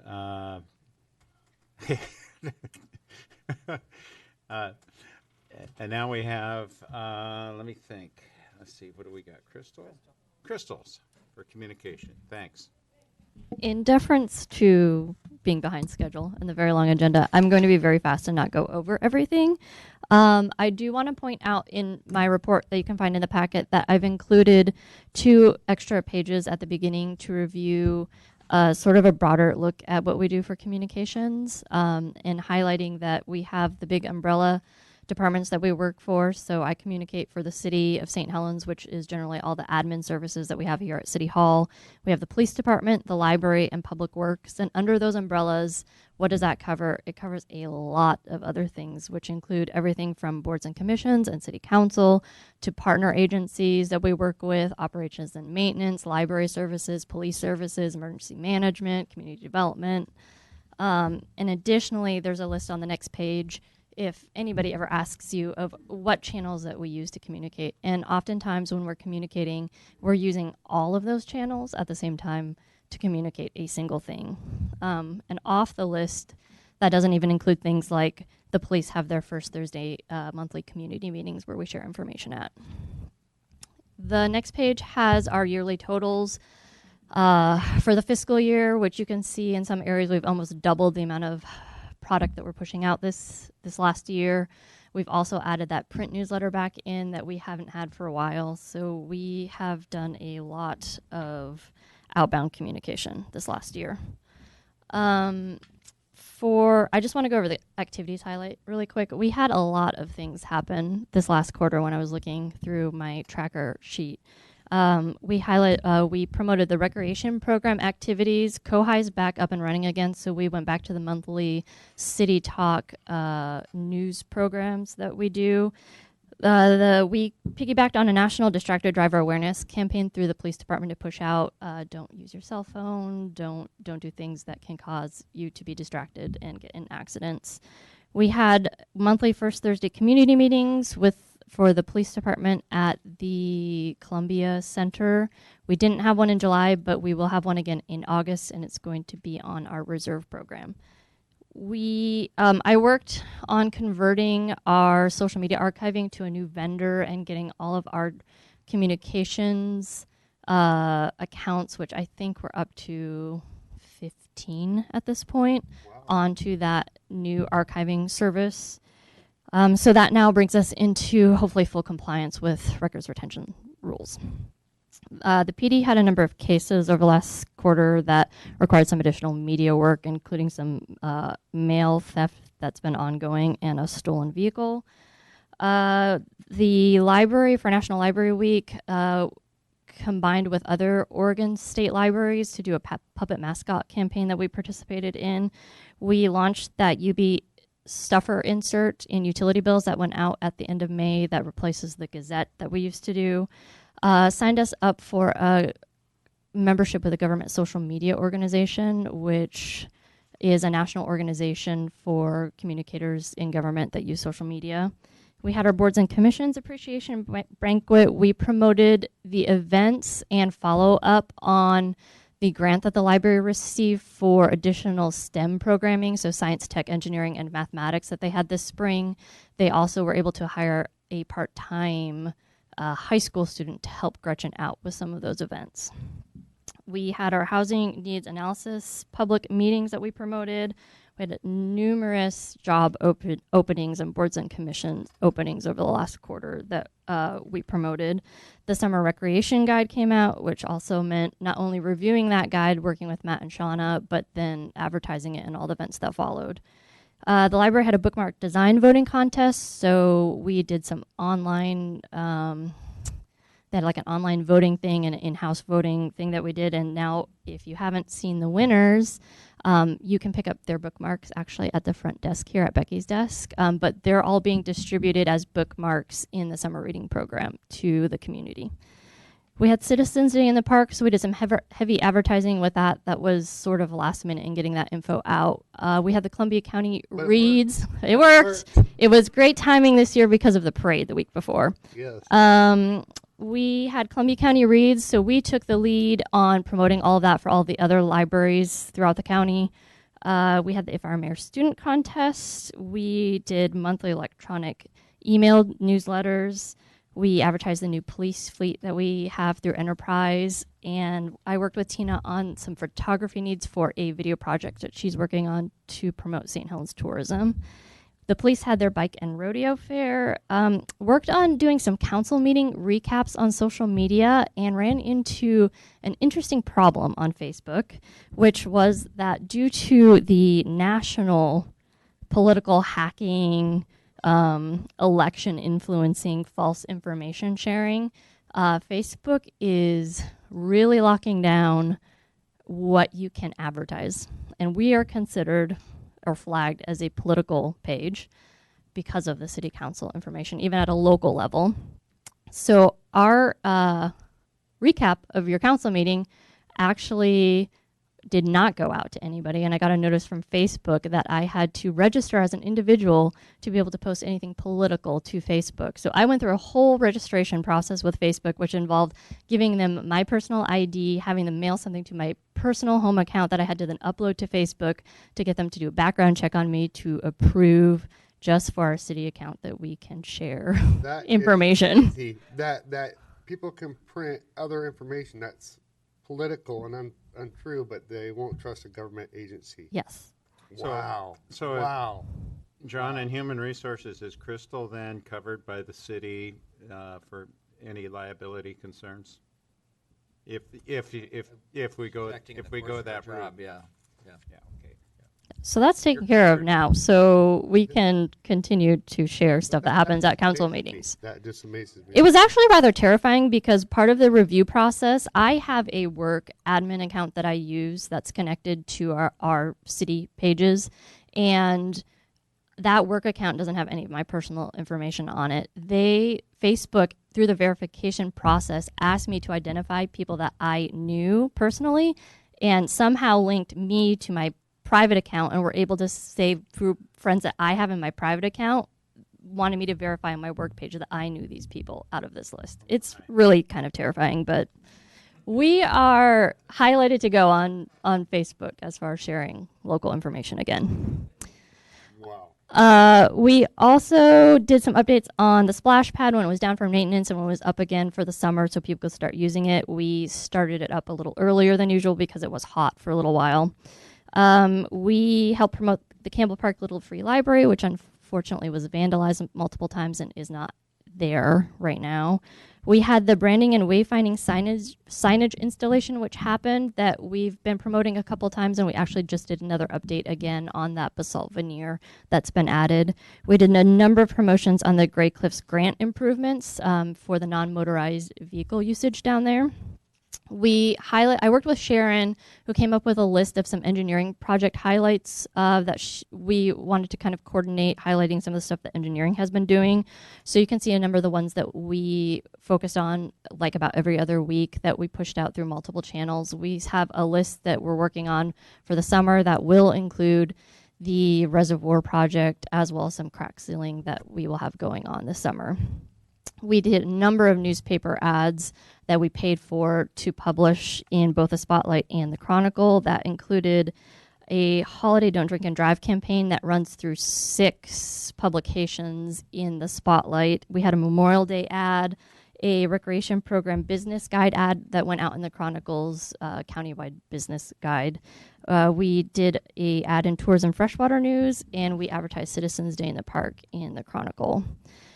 Also worked with wastewater treatment plant on pushing out some info on what's flushable because we've had a lot of problem consistently with people putting flushable in quotes wipes down the toilet, which are not actually flushable because they don't biodegrade. We did a Memorial Day safety campaign blitz through the police department. The library had a large LSTA grant with the city of Scappoose to combine their catalogs. So we worked on that, including a survey follow-up of how people have been using it, whether they have been, if they've heard of it, what they liked about it, and what they'd like to see improved.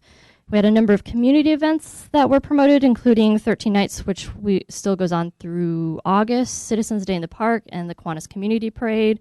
Library Summer Reading is in full swing right now, so we're promoting all of those events. I'm also going to all of those events because we're getting video and photography for it to put together a final recap at the end of the summer of how that went.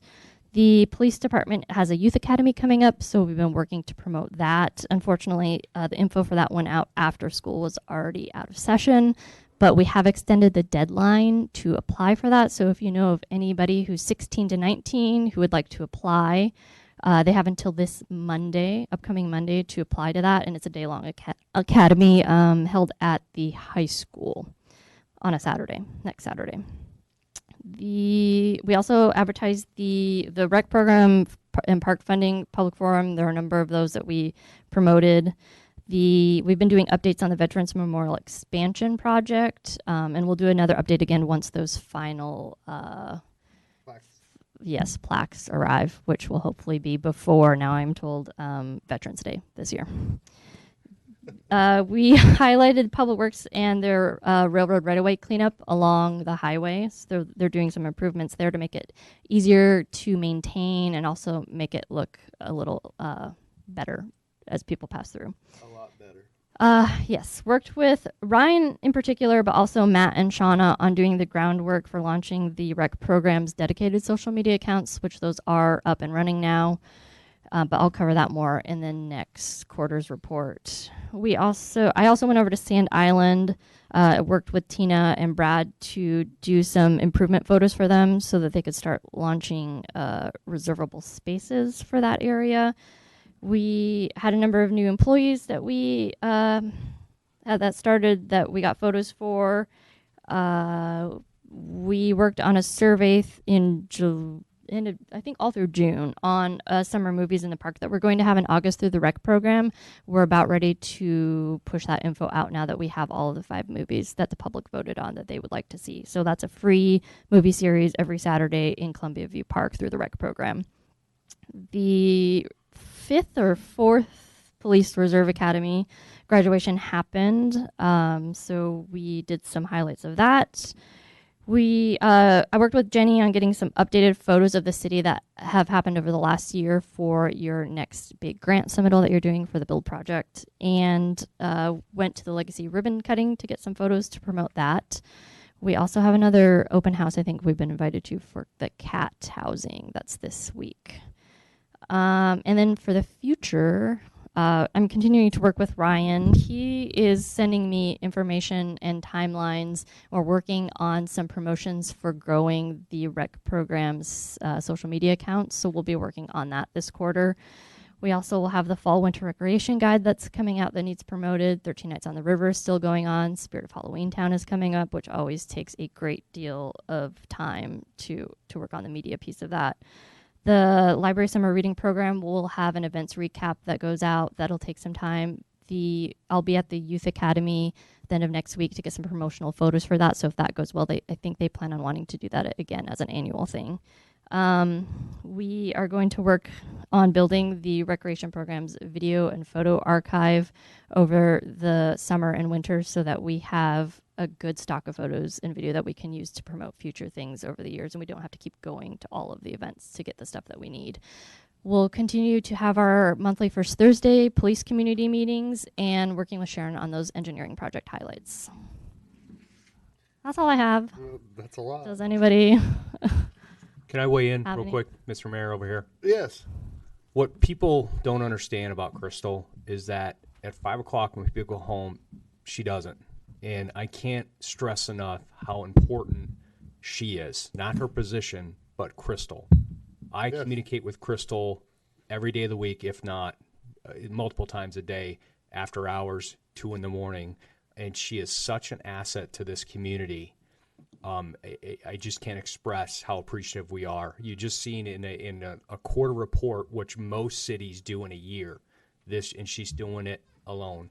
And I wish I had her full time at the police department, and I wish we had 10 more Crystals, because you just seen what she leaves out is the fact that she never hesitates on the weekends or at night to communicate and assist and come in and set aside her personal business. And I just want to make sure the record reflects and the community understands what type of employees this city has. And I just so thankful for her, and because she's assisted the police department tenfold in the 11 months I've been here. It's just unbelievable. And just Crystal, on behalf of all the members of the police department, and I could probably say on behalf of the city, thank you for the hard work that you've done.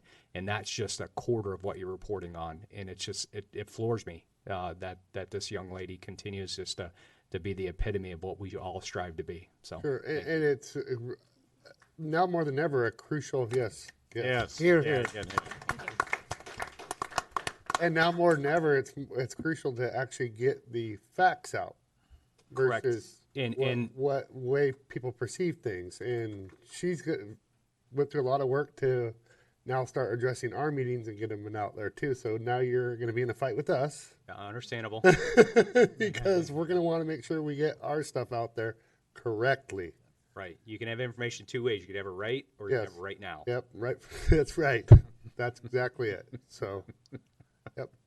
Yeah, I'd like to echo that and just kind of share that last week I was out at a city managers conference down in Newport, and there was a track on communications and social media and all the the things that cities are doing, and we compete with the best of the best. I mean, and we're right there with Gresham's and Tualatin's, and our numbers as far as social media, and we track really high. And it's because of your hard work. And it's also because of the council's investing in communications, recognizing the importance of it, allocating resources towards it. And now this has gone to this place where it's more than a full-time job right now that she's trying to pin down. So we've peeled off some of the other things she used to do, but it's still, it could be even more. And, Crystal, did we get you a drone? I know we talked about it. Clone or a drone? Both, please. I do see your timestamps on all your stuff, like 1:15 Oh, a.m. yes. I see her timestamps and what days of the week that she has put in the news out when it comes, not when it's convenient for her. Well, yeah. I mean, the good and bad thing about social media in particular, but that plays into even when we send out press releases for things that don't hit social media, is it has to be in the moment or it's too late because you're not the first person that's sending the message then. Has to be at the time that it happens. Yeah. But it's so great to always know and to not be cornered or get an email. I get an email with an issue in the community. I have already gotten the information from you, so I'm ready to answer a question. And that's just, I can't state how valuable that is. Thank you. Yep. And she does respond. I've texted her at midnight, and I think she's responded. So. Do you sleep? Do you sleep? Yes, but my phone is always on very loud. Well, anybody else? I just know that you also know a lot of how to work the front desk completely too. So I mean, you are multi-talented and are appreciated, Crystal. Thank you very much. Yeah. Yep. Yes, I know she doesn't. She just dives in and does it. She does not complain. Thank you. Thank you. Yep. To Crystal supervisor, I hope you heard all that.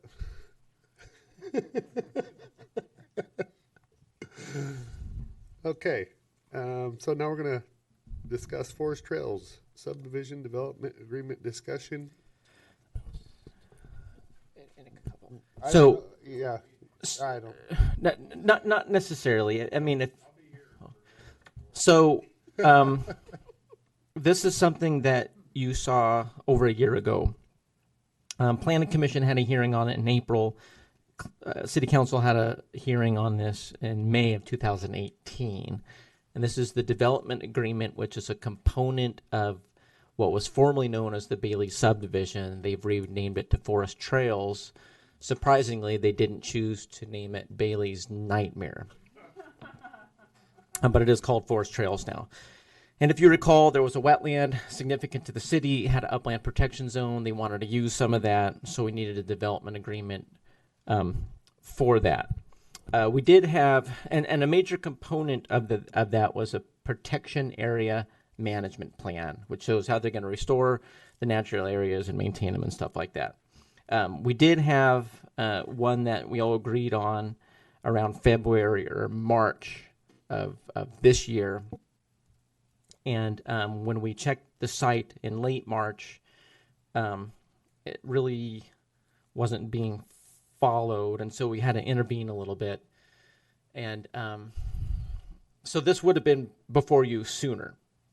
But we did get it amended to reflect some of the things that happened, and so we have it before you.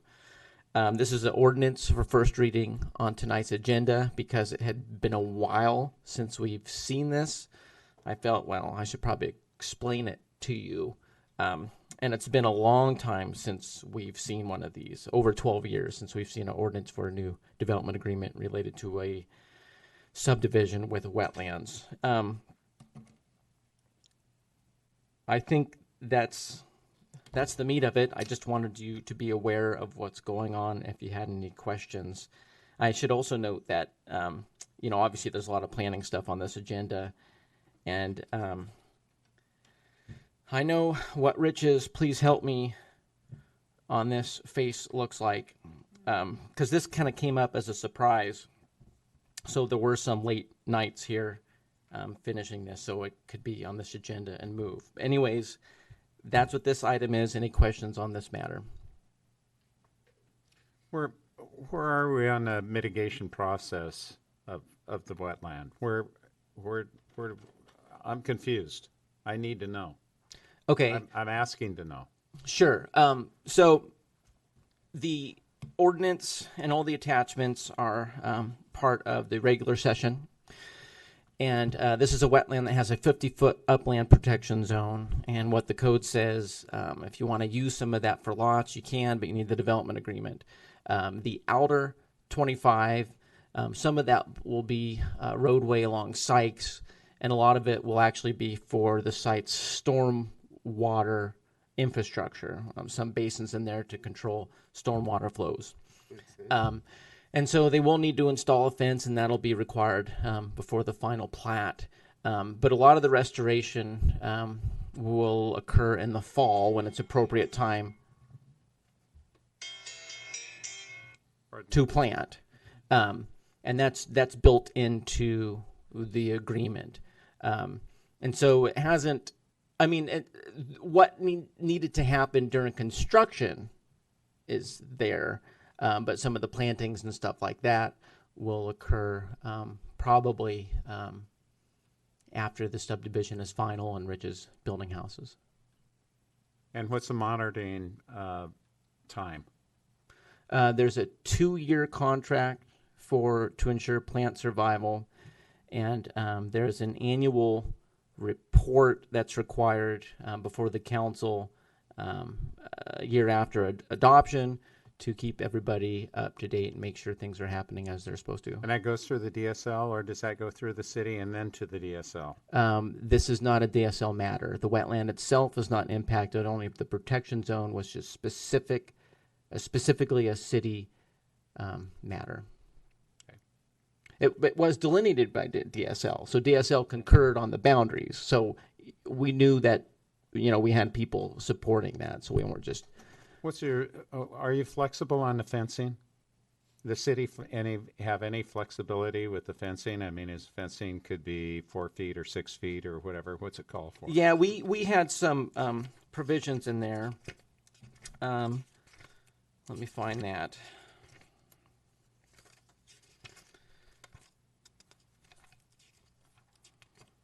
This was discussed when the council had it.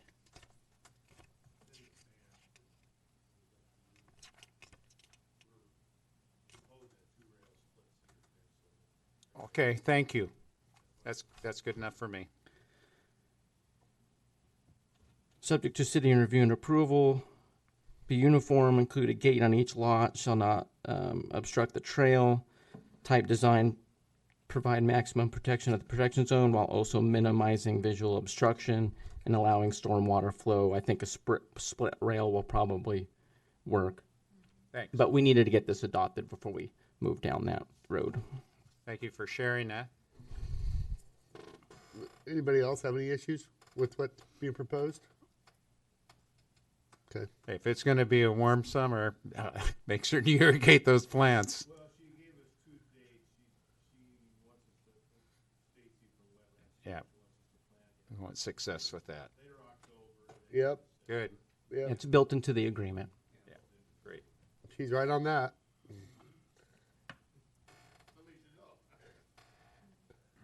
Okay. So you want to keep going, Jacob? Are Sure. we done with that one? Sure. Yep. Go on to the next one. I got several here. So the next one, oh yeah, Elk Ridge Estates. So this is a subdivision that its current rendition started in 2013, believe it or not. That's when we approved the preliminary plat originally. And not only that, at that time, there was some rough infrastructure and road base in place that was installed prior to me even being employed by the city, and I've been here since late 2007. So it's been surprisingly slow to move. In fact, their approvals lapsed, so they had to reapply in 2016. And then the last few months, the holdup has been the developer working with the existing homeowners association. And the one thing you don't see is the homeowners association showed up in droves to say, you can't sign this, because we built it into the system to make sure we had the HOA document executed by all parties. So there was a lot of fun stuff on this one, but we're finally at that point where that subdivision is ready for the mayor's signature. I always like to talk about these too, because I don't know if you ever had to see this one as a council, but you have to sign it because we're accepting rights of way throughout. So that's going to be another 58 lots as part of our residential inventory. And there's the subdivision right there. Subdivisions with right-of-ways that get my signature on it. Yep. This is no exception. So it's on Hankey Road. It's the 58 lots that are basically to the left of the BPA easement, which is that north-south swath of parallel lines. And the few upper lots right there, about number 77, 76, 75, or you can actually see Portland if you would like to. You should probably get on those lots. It's cool to see Portland from that distance. Yep. To see the high rises. Yep. It's really cool. It is. Yeah. Yep. Yeah, get up there now before there's houses blocked. Unless you want to buy a lot and build a tall house. It is pretty cool. Yeah. So that's on for tonight. Nothing controversial. All that stuff has been resolved. The next item, I'm just going to keep moving for the sake of time. Well, you're the one running the meeting. I guess I should make sure. No. Okay. No, that was 3:00 and we're 3:11. So keep going. So fees, and I didn't realize it, but Matt had his fees update in the same meeting, so it just kind of worked out. So we're proposing some increases to the land use fees. It's just a nominal fee, 1.8%, mostly across the board. That just reflects the consumer price index, at least the best consumer price index we could find. And if you recall, we eliminated type 1 home occupations, and so that was a little thing we had to fix on there. And then there's another type of land use permit, which is really rare.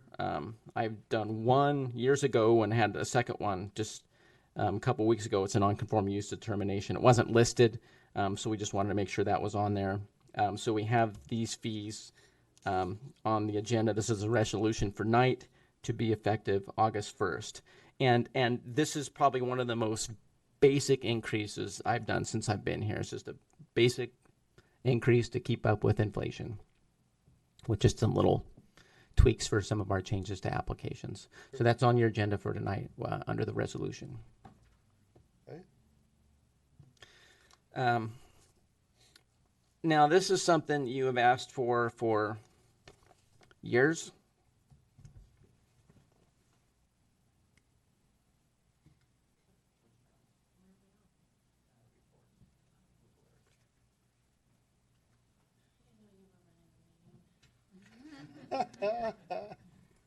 So the intent is to have planning division reports, and for Jenny and associate planner Dimshow to alternate, and so you kind of get our slice of things every 2 months. We'll kind of see how this works. If it becomes too much, we can ratchet it down. And our work is very, very geographic. And so when it pertains, I figured, well, if we have Google Earth, I can just show you the properties we're talking about. That may help. It's more than just me talking. I don't want to put you to sleep too quickly. So I'm going to cover the May department report, the June department report, and then some random stuff of note that happened in that course. So one of the things we did,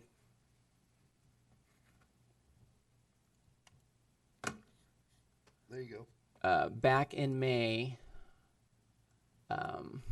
was work with a planning engineering firm from Portland who was hired by the state to help the Port of Columbia County, work with some of their shovel-ready certification programs. And I think the port has discussed this with you, and that is this is McNulty Way here, Industrial Way. That's for this property here, this one, and this one. And I can't remember if this one on the corner was included too. It may have been. But they just needed a bunch of information about zoning and utility requirements. And so both myself and Sue provided that information to Dowell. And so the port is kind of working on that. So a good thing to be aware of. One thing I talked about in May, so, we have all these wetland riparian rules, and they're supposed to protect trees. And when someone wants to take a tree from a wetland or a riparian area, there's kind of two tracks. It's going to pose an immediate danger, so it can be taken down without a permit, or there's a potential danger which requires a permit. So, and part of this is to help you understand some of the things that don't really get to you, so you know some of these daily things that we deal with. And so this is one of those examples. So when we get these calls, and we get one, I don't know, 2 or 3 a year, I guess. I got this tree, and usually after windstorms, people are a little more excited about this kind of thing. I have this tree, I'm worried about it being taken down. So a lot of times what we'll do a site visit, make a judgment call, and then so I put it somewhere. If we determine, that's a hazard that should be taken down, and we can do it without a permit, I'll put it in the report. And so we did have one of those in May along Dubois Lane. So just one of those things to be aware of that happens. The Columbia County, so pre-application meetings, that's a meeting that occurs before an application is submitted, so we can help an applicant, get in the right track, get us the right stuff, help make things efficient. We hold them, the county has them. It's a typical thing for planning departments. The county had a pre-app meeting for a potential RV park behind Kavanaugh Avenue, and that is behind Les Schwab. So on this it's this area here. I'm a little worried about it because it's commercial property, and at what point does this become storage? I'm worried it's going to become if it lasts like that too long, it's going to become one of these eyesores that doesn't go away. But anyways, that's something we're tracking.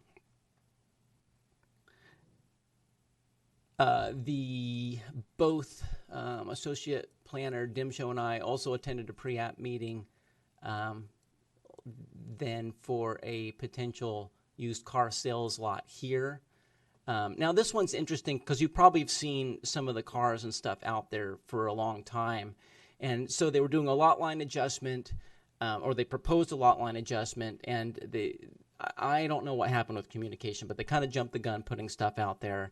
But the issue is back in like 2012, 13, several years ago, there was a little bit of development out here that warranted frontage improvements along the highway, and they didn't do it, and so we're trying to resolve that issue before everything kind of goes there. It's in the county, but in our urban growth boundary, so we're working with the county on that. Development enforcement, unfortunately, not the fun part of the job, but it does happen.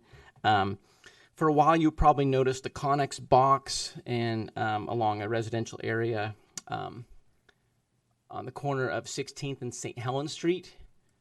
And when those are large enough, they do require a building permit, just like a shed. And that one has been abated. So if you've seen it gone, that's why. You already know about the connector, riverfront connector plan, so I'm not going to talk about that. In my reports, I have talked about the wetland delineation on our industrial park site. Back in May, our surveyor was working on that, and then our wetland consultant was preparing reports to submit to Oregon DSL and the Army Corps of Engineers, and that was submitted to them in June, and so we're kind of waiting on those agencies to get some feedback for that.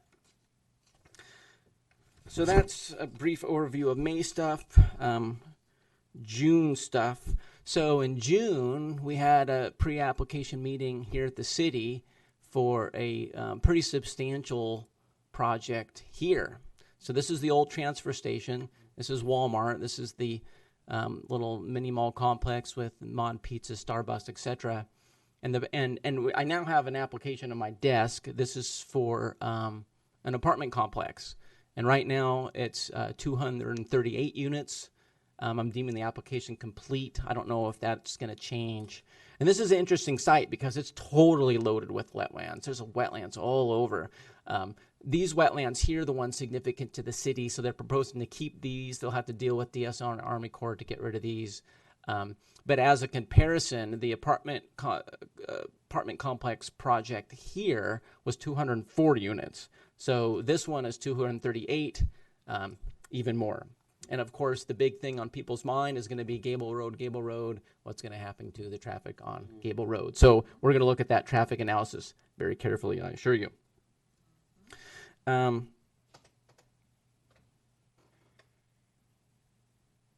Just something of note, and I don't think it'll require any land use permits, maybe some building permitting, but where Callaway, the Hay folks are at, this building here, there's a metal recycler looking to move into that.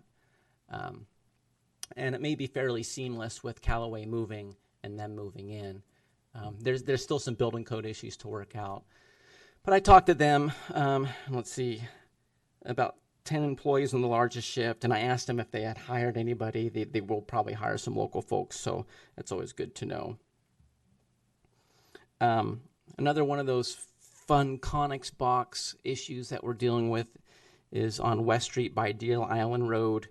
They did get a permit for that, and that's one that they're working on remedying. So if you drive on Deer Island Road, you'll see a couple Conexes when you're by the two grocery stores there. That's something that we're resolving.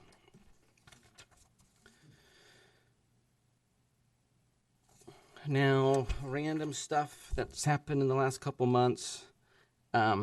So I mentioned these apartments. So that was 18 buildings. That means that meant 18 building permits. And so those permits started coming in. They were getting anxious to move. And so, we really had to bust tail and get through those, but we did. And once I get through them, then engineering and public works gets those 18 buildings too.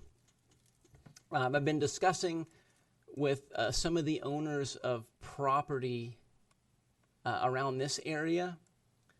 So we're in the Halton area here. Now, this is really interesting, and I didn't realize how messed up this area was until I was looking at some other properties around 2016.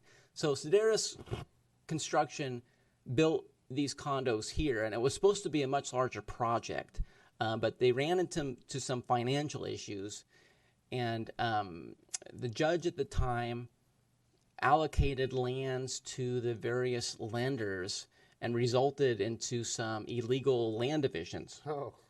And I've been talking, and I talked with these property owners a couple years ago, but that discussion is coming up again, and everybody seems really cooperative. But it's just trying to clean this mess up, and it may result in some development here in the Halton area, which is good to see. So that's just one of those weird things that you run into. Did they get a building permit for that TP? The TP, no. I can talk about the TP though. So the TP. So a couple of gentlemen came in asking about this property, and they talked about wanting to put a little brewery there. And so, we talked about the details and stuff, and they purchased the property. And I haven't talked to them about the TP, but when the building official and I were just checking it out to make sure there wasn't anything that should concern us going on, and we didn't see anything, one of the railroad fellows came over and talked to us, and they said they talked to those gentlemen, and they said, they may be starting that next year, and so we'll see. They're just wanting to get established, so they put a TP up. I don't know if they just will put a teepee here, if it's some type of subliminal advertising, but it's not hurting anything, and it's kind of a cool thing to look at. Really so, cool. Yeah, I thought. we're not too worried about it. I right now. Curious what was going on there. Another just random thing that we ran into was in the Carson Meadows subdivision along Sunset. There's this area of land right here, and this is a tract. And when we have subdivisions, we have lots which are intended to be built on, and then tracts which are for other purposes, such as public facilities or playgrounds and stuff like that. This is a stormwater facility, and usually when we have tracts, we want to make sure there's a homeowners association that takes care of them. This subdivision predates anybody who is working here now. But this is one where the tract taxes weren't paid on it, became county owned. And then the county reached out to the city about selling it to the next door neighbor, actually the person who owns these apartments. And there's still a bunch of storm infrastructure there, even though it doesn't work well. And so we kind of had to work with the county and the buyer, because there was two options. One, relocate all the infrastructure. Of course, that'd be expensive and time consuming. Or create an easement on top of the tract just as another layer of awareness for any future buyer. I don't think we're going to have a problem with this property owner. He's a very honorable human being. But future owners, you never know. So we had the easement on there, so there's another flag that alerts to the fact that it's a non-buildable tract, and there's stuff that needs to happen before it is a buildable lot. Where did you say that was at? That's, so this is Sunset Okay. and Salmon. All right. So if you drive on Sunset and you see this vacant lot, it's a stormwater tract, even though it may have never been wet in its existence. So I don't. Emerald Meadows Estates, that's the one that we all kind of took a little bit of a licking on from the neighbors who weren't too happy about it, that Wayne Wygant did. We do have about 9 building permits that have been submitted for that. So things are happening. People are buying homes, so that's fantastic. Another one that's probably the talk of the town is the good old Holton Hole. Yep. And, well, unfortunately, we can't call it the Holton Hole anymore because they're going to fill it up. But the good news is someone purchased this, and they're developing veterinarian service there. So they're going to develop it, and then there'll be 2 other lots that could be for, some other future use. So, investment in the Holton area. That's really good to see. There's someone who was inquiring with us about putting a mural in St. Helens, and I talked to her about the sign code applicability. She talked to Margaret about the Arts and Cultural Commission, and the last person she had talked to was Matt about using city buildings. So whether or not that'll materialize, we'll see. But it's just, again, one of those random things that we deal with. We also had a meeting with the St. Helens School District and the developers about the middle school. Mm-hmm. Now, the middle school, they're kind of in a tight spot because school starts, and they can't control when school starts. Yeah. And so the meeting was how much needs to be done for classes to start in that building. And I think that's to be determined to see how far along they are. It's possible they may need to have alternative parking on the interim. We'll work with them. Obviously, we understand the situation. That's just something to be aware of. I know there's a lot of undetermineds, but was it that, or was it just the developer thinking that they had it licked and not what's going on there? Because I know they were on the timeline and were scheduled to. Well, I think like any project, there's surprises. Yeah. And one thing that we've noted is how long they've been hammering rock. Yes. It's been continuous for months. A long time. Yeah, months. And my suspicion is that's a pretty classic surprise for developers in town. And yeah. I don't know all the issues, but they have a feeling that not everything is going to be done in time for school to start. Yeah. So, and the good thing is they're thinking ahead. So it's not like it's the end of August. Oh, we need to figure this out now. So they're looking ahead, and they've been responsible about that, which is fantastic. Yeah.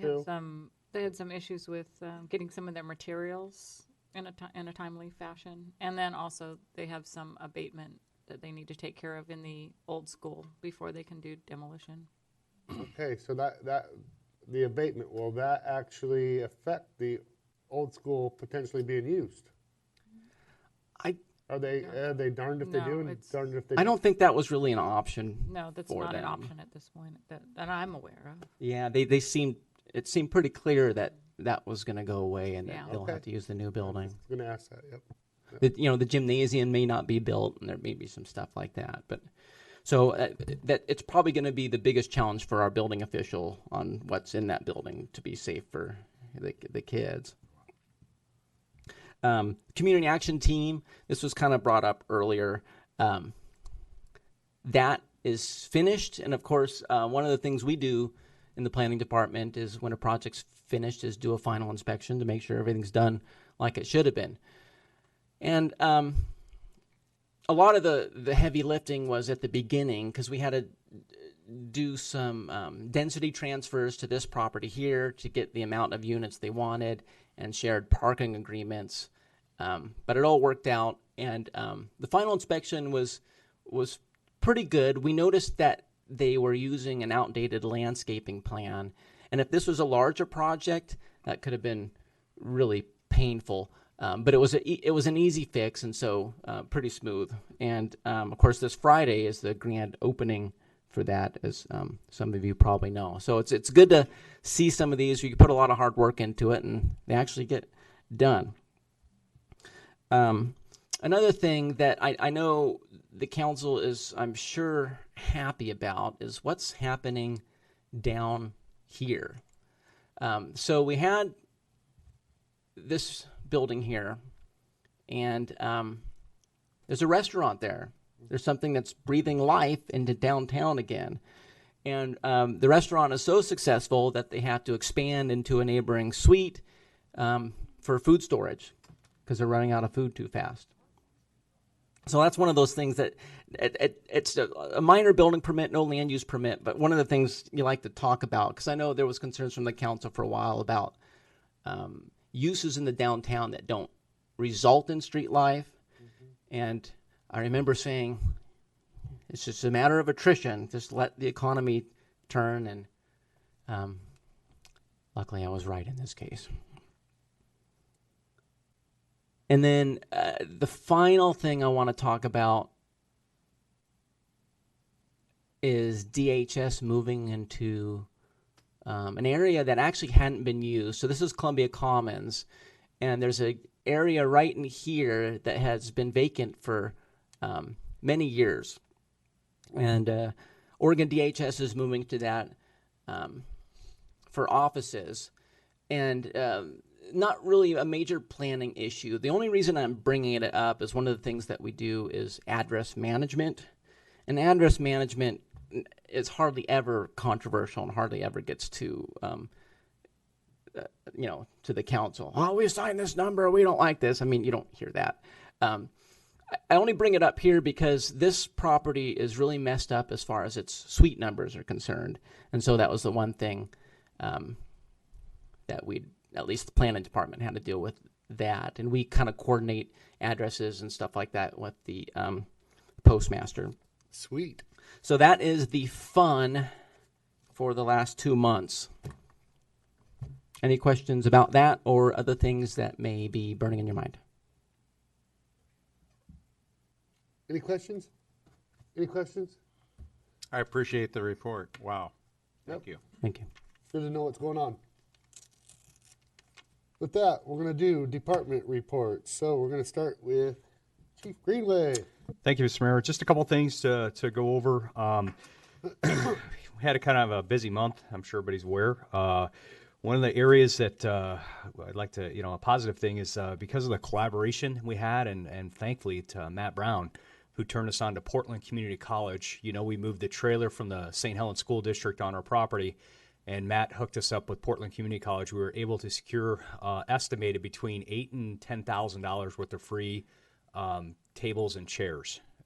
It simply cost us the cost of renting a U-Haul and myself, Jose Casieja, and Joe Ho going down there for manual labor and loading this up and then putting it into the trailer. So that being said, there's still, we created a partnership, almost a friendship. These guys are just great people. Portland Community College rotates a lot of office furniture into their warehouses, and it's like new. Not to be funny, but the only thing we had to do is scrape off some gum from the bottom of the table from the students. But we're looking for more free office furniture. That being said, a way that we can give back as a city of St. Helens is they do have programs, and one of the programs the community or the Portland Community College has is an automotive program, and they're always seeking vehicles to be donated so their students can work on it and learn about automotive mechanics.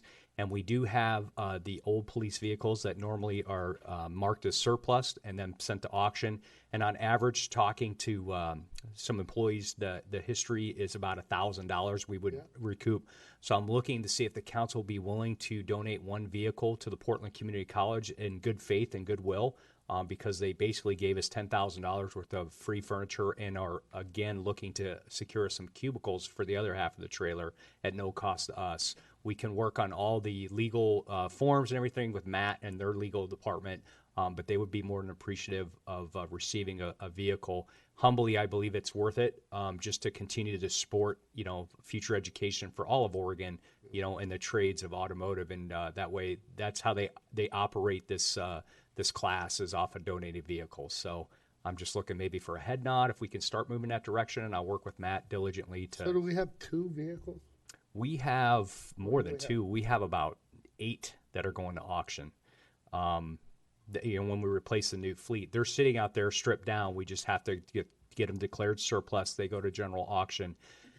They are actually probably not going to get more, I wouldn't say, Matt, than $1,000 a piece. They're bare bones running. I wouldn't be surprised we have to jumpstart a few of them. So it's not like these are going to be, bringing us thousands of dollars to the general fund. But again, this is a decision for council, or maybe we can table it and discuss it or decide next time. It's just, hate to put you on the spot, but just a consideration as a thank you and a gesture because we were able to secure some. One or 2 cars. For me, we've been talking about partnering with education. I think that continuing that dialogue is valuable too. Okay. Everybody. Well, here's what I was thinking. Here's kind of, because I know the high school does a program too. Right. See if they potentially want one too. But definitely, if they don't, then 2. Yeah, I agree.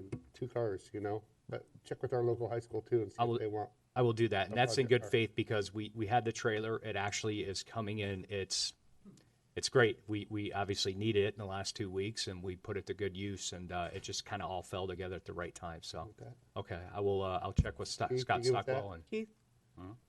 Topaz. Okay, thank you.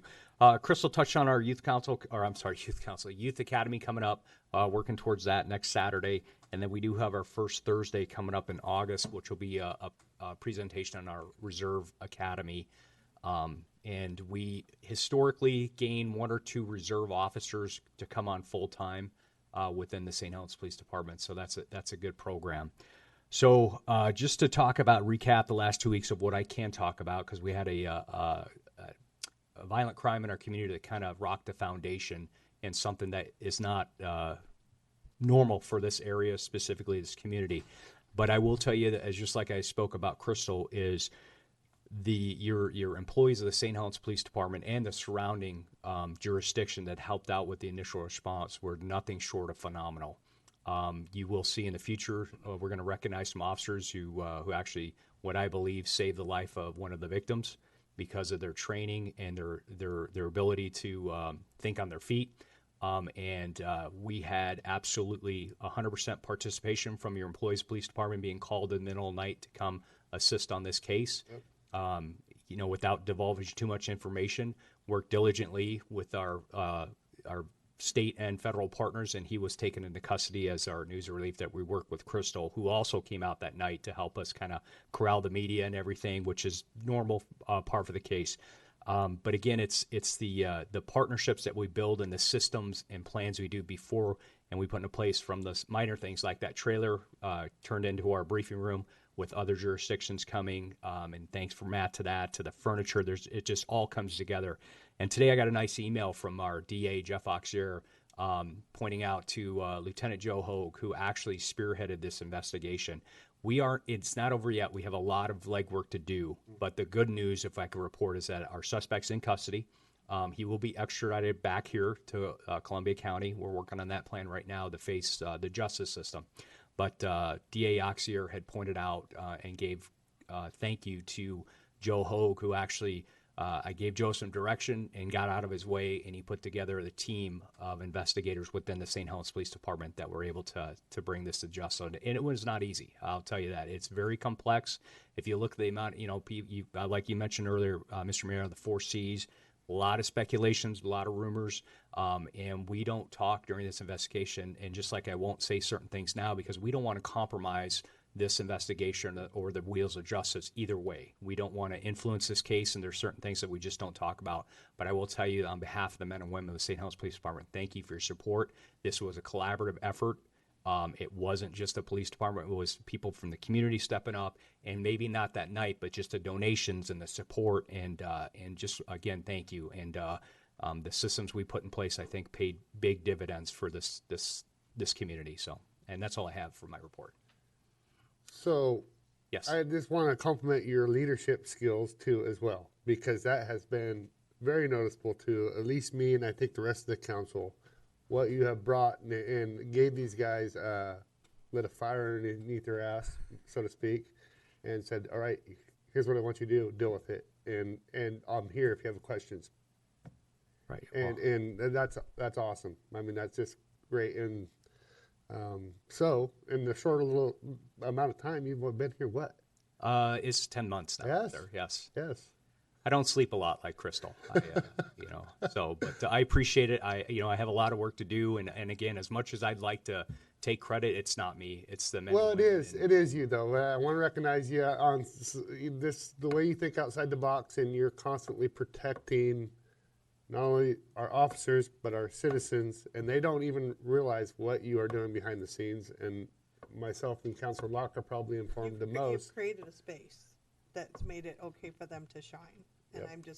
I'm seeing it my own self firsthand, and I'm hearing it from community members. Well, I appreciate that. And I sincerely am humbled by that, and appreciate it. And I will continue to actually give 110%. I know that's, kind of corny to say, but that's what I believe in, is that, to do that. But one thing that, that I kind of am proud of is our longevity that we're starting to see on the police department. And that's a telling tale when you see other agencies that cannot keep employees, whereas St. Helens, and I'm not saying anything about, police departments, saying in general, and there's a high turnover rate, you will not see that now. And I think that, I think collaboratively with your support, that's the main reason. So thank you. But thank you. I'm kind of embarrassed. I mean, so I'm going to have to take notes. You're blushing. I am. So I wish I had hair to hide it. So anyway, thank you very much. Thanks, Chief. Sue? A few things going on. Busy summer.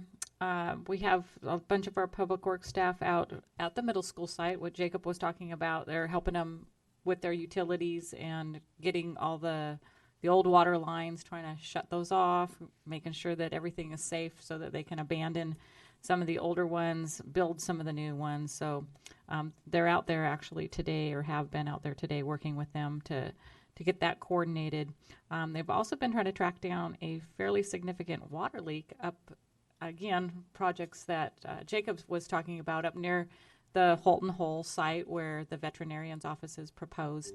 There was quite a bit of water that's been accumulating in this time of the year, which they didn't anticipate. It turned out that they did find a fairly significant water leak on the private side of the fire district's water meter that apparently had been leaking for some time, unknown to the to the fire district. So they got that, notified them, they got that repaired, and they're seeing a significant difference. I was just talking with Mr. Bailey, who's involved with that project, and he said they've already seen a significant difference in the amount of water that is coming onto that site. So that was, our guys that helped track that down. We also have some work going on over at the BMX track. It's not our sponsored project, but the BMX group, they have a bunch of volunteers that are coming in and basically rebuilding that BMX track with a lot of donated materials. And the Parks Department is helping to a certain extent. And if we had equipment that we could provide, we're trying to help them out with that. We are going to help them out with some fuel. And they have to actually rent a couple pieces of equipment in order to move that much material. So we're working with them to make sure that is a successful project, because they've worked really hard on getting donations and getting people to come in and help them work on that this weekend. So you probably see a lot of activity over there. From what I was told, they've already started doing some earthwork on the site. So that's exciting to see, and hopefully that'll turn out really well for them. We've also ordered the new signs for the docks with the new ordinance and the new language to explain the new rules as far as staying there. So they probably won't show up immediately, and I think that ordinance probably takes effect this week or next week. So I was going to propose that in the interim that we maybe just print something and laminate it and tape it down to the section about the stay. I don't know if that will work for you guys or not. Okay. So will that be for the city docks and Sand Island as well? Yes. Perfect. Thank you. Yeah, we got signs ordered for everything.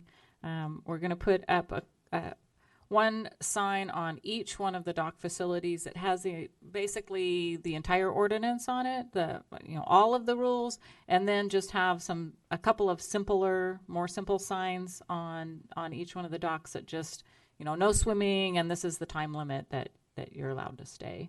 So the very, very basic rules. Again,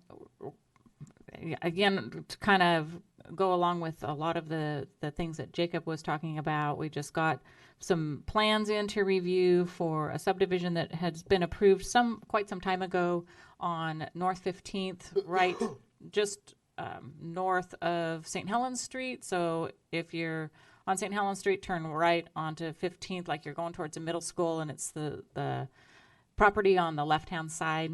So a developer is dividing that into those skinny townhouse style lots, and the planning portion of that was approved in like 2016, quite some time ago. Yeah, they did get a time extension. So they just submitted plans for that infrastructure. So we're getting the review started on that. And let's see, what else did I write down here? The vet's office. Oh, and then also we just had a pre-construction meeting for the frontage improvements in front of the Columbia Community Mental Health Facility over on McNulty Way. So they're going to get started. They anticipate that to probably get started in mid-August on the sidewalk and their other frontage improvements, just a little bit of street widening on the McNulty side of their facility. So that'll be a nice improvement over there as well. And also doing the landscaping, etc. They're going to have to take out some trees in order to put in the infrastructure, but then they'll be replanting some new plantings in that location, probably October-ish. So anyway, busy summer again for everybody, and you've been extremely busy. And very busy. Could you just update us real quick, on the Vernonia sidewalk project?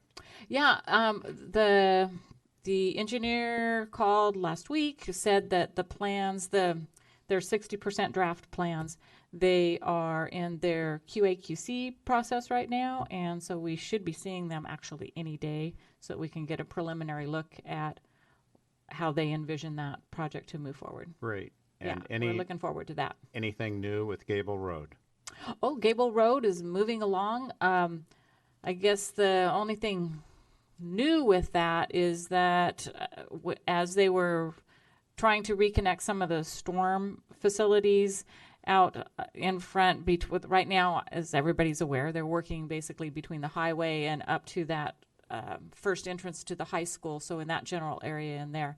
And they discovered that that existing catch basin that everybody loves to drive over as you enter the Safeway driveway there that's got that horrible dip in it, that catch basin is a very non-standard. It's a private catch basin, but it's very non-standard, and we aren't able to reconnect that with the new piping, and so we have to replace that pipe and actually replace that catch basin. So they got out there, the engineer got out there, got some survey information, and they are going to be able to raise that up a little bit, repave that area, make the entrance a little bit better. It wasn't part of the original scope, but it's not a very high cost to add that to the work that they're already doing, and it's not going to make it wonderful, perfect, but it'll improve it significantly, so we don't have quite so much of a dip coming in through there. Thank you. Yeah. That's about all I have this time. All right. I don't know. Jacob's already had his. He's already reported. He's already reported. The CCMH thing, I just on that I didn't talk about that, but that's kind of been a saga for a long time. And if you've driven on McNulty Way, you've probably seen it kind of this half-finished presence, and we're finally making headway. So I seen a carved bear out back. Oh yeah, the bear. Yeah, the bear's there. Yeah, the bear. The bear's great, but we do want to see frontage improvements There's on a bear McNulty. behind the houses. Look, next time you go by there, look back in there a little Winnie ways. the Pooh. Big bear. Yeah. No, it's the same one. No, it's still in the same place. Yeah, you can barely see it. Sorry. Matt?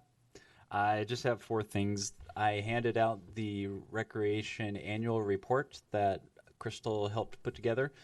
So thank you for Crystal for taking an idea that Sean and I had when we went to another facility and saw what they did each year, and she took our little scribbles of everything we had and made it look pretty and nice like it is out there. So I do have a question for you though on that annual report. From my knowledge, this is kind of a first thing that we've ever done as far as an annual report out as far as a department or anything that we really want to make public because of everything that's involved in the recreation program. And I just wanted to see if the council wanted or had any wishes to do any kind of press releases or social media posts, information that would involve sending that out. If you want to insert it into the utility bills, if you want to just do social media, if you do want to do any kind of a press release or anything for that. So I'm asking for a little guidance on what you believe is the best course of action to release this annual report. I had 2 parts. Yes. One part is I would like to see it not quite annually. I'd like to see it more often than that. I think sometimes something that we're just starting I'll out, add that onto Crystal's plate. Well, no, something that we're just starting out on, it would be nice to have, when you're making something, if you're building a house, you have checkpoints and you're working on it. And it's like, I think that, 6 months, it's like, here's the winter report, here's the summer report. So it's like we know we can do spring to spring or summer to summer rather than looking at the whole year. So it's like, holy cow, the adult stuff is exploding. We need to put more attention there. It would help us. We could definitely strive for that, and I will put that down to Maybe not make sure and work on. Maybe just one side. Or well, the nice thing is that's a just the nice numbers. template to use for the future years. So maybe we use that template for the quarterlies, and it's just myself or Shauna entering information, and then Crystal proofreading it. Just little updates, but I would think that you can put a link to this, and this could be social media with your page. We can very easily put it on social media as well as our website. I mean, Crystal and I just wanted to double check with you that, we can put it in the utility bills. There's obviously a cost. We already pay for it. No, there's an additional cost. There's cost. The significant cost. My suggestion is, since we're partnering with the schools, is they blast it out to all of their kids. Correct. I Because just gave a that's copy. like 95% of our audience. Correct. I just gave a copy to Scott to review, so I can touch base with him about getting it onto the Peachtree emails Just that go having out. that dialogue more than Mhm. just in this room, I think is important. Yep. I think more people knowing what's going on there, so it's not this, so then we have more messengers. Yep. Because the 5 of us is not enough. So you're okay with basic social media stuff and then going through the school district? I'm confused. I thought we had talked about utility billing though and stuffing a single sheet like this. You have the Quarterly Gazette that is now going out in. And it wasn't that much of a cost. It's a very well, not like hugely significant, but it is thousands of dollars that we are spending to put those in 4,000 mailings that go out when we do that. So it is a somewhat of a cost to do utility billing inserts. Okay. I don't, because I haven't seen what the Gazette looks like as a stuffer, is there an abbreviated version of this that could be just the Parks and Rec part of the Gazette?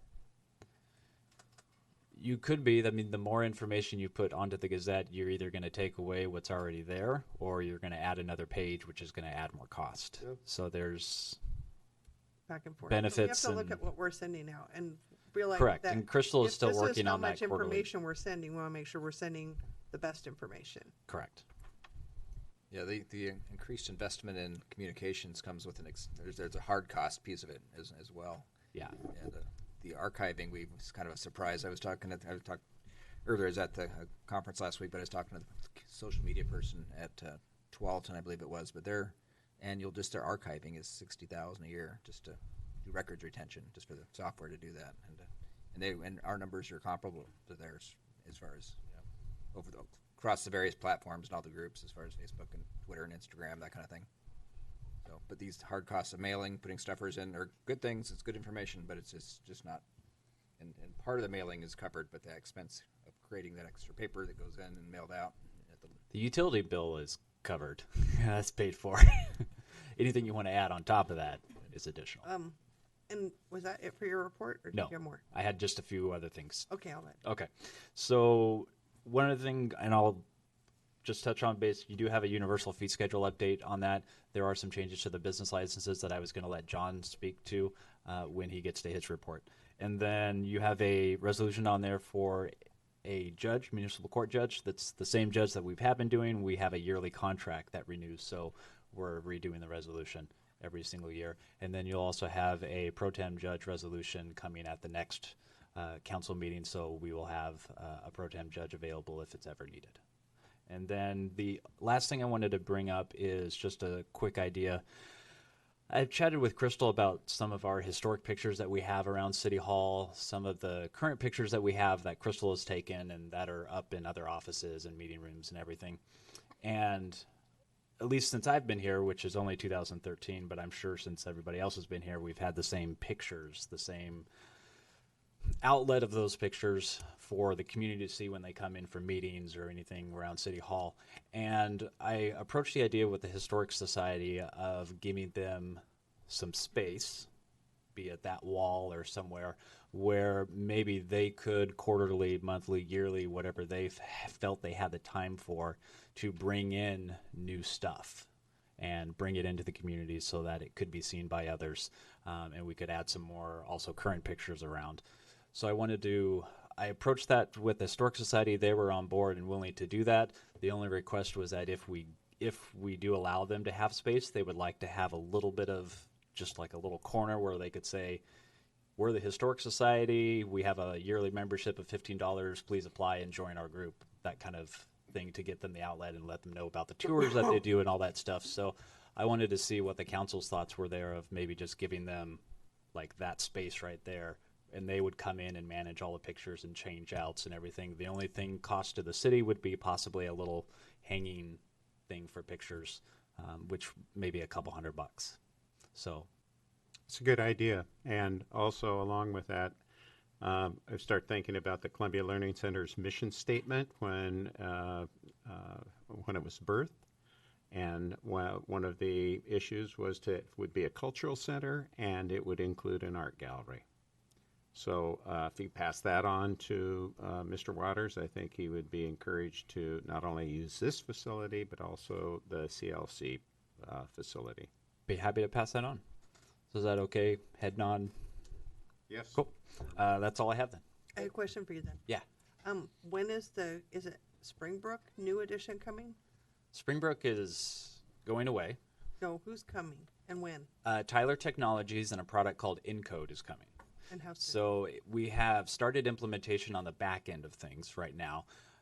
They will probably not be, staff will not be using the software likely until October timeframe is when we will start, and that will be with municipal court as well as utility billing and then finance, and then we'll roll out HR and all the other. You had talked about that this new software would allow people to make donations.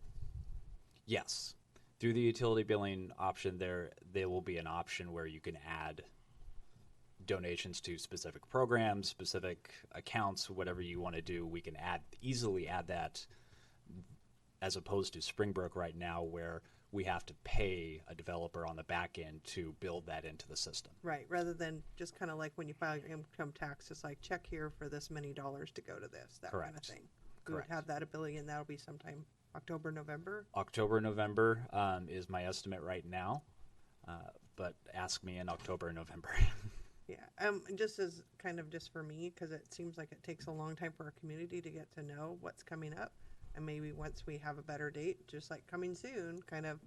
To let Correct. people Well, know, because with I'm utility getting- billing, there will be a completely new system. You will have to restart your entire online bill paying process, and that will be a complete changeover. But it's like it's that kind of change with your utility bill is like, and so getting that word out is this is all the features that it's going to come to you, and it's going to be awesome, and that kind of thing, so people know that coming soon, that we didn't forget about this idea that we talked about, that it is coming. Yep, absolutely. And those plans are already in the timeline as far as when we roll things out and how we roll it out. And Tyler Technologies has done this with many other cities, especially with the Encode product.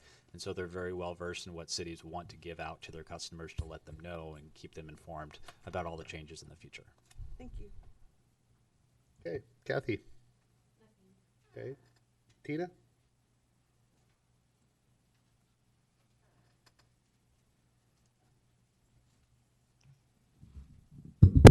I just wanted to report on a couple projects that I'm doing right now. One is a new map project, and one side of the map will have the downtown core like it had on this vintage map that we've had for a while, which you have all seen.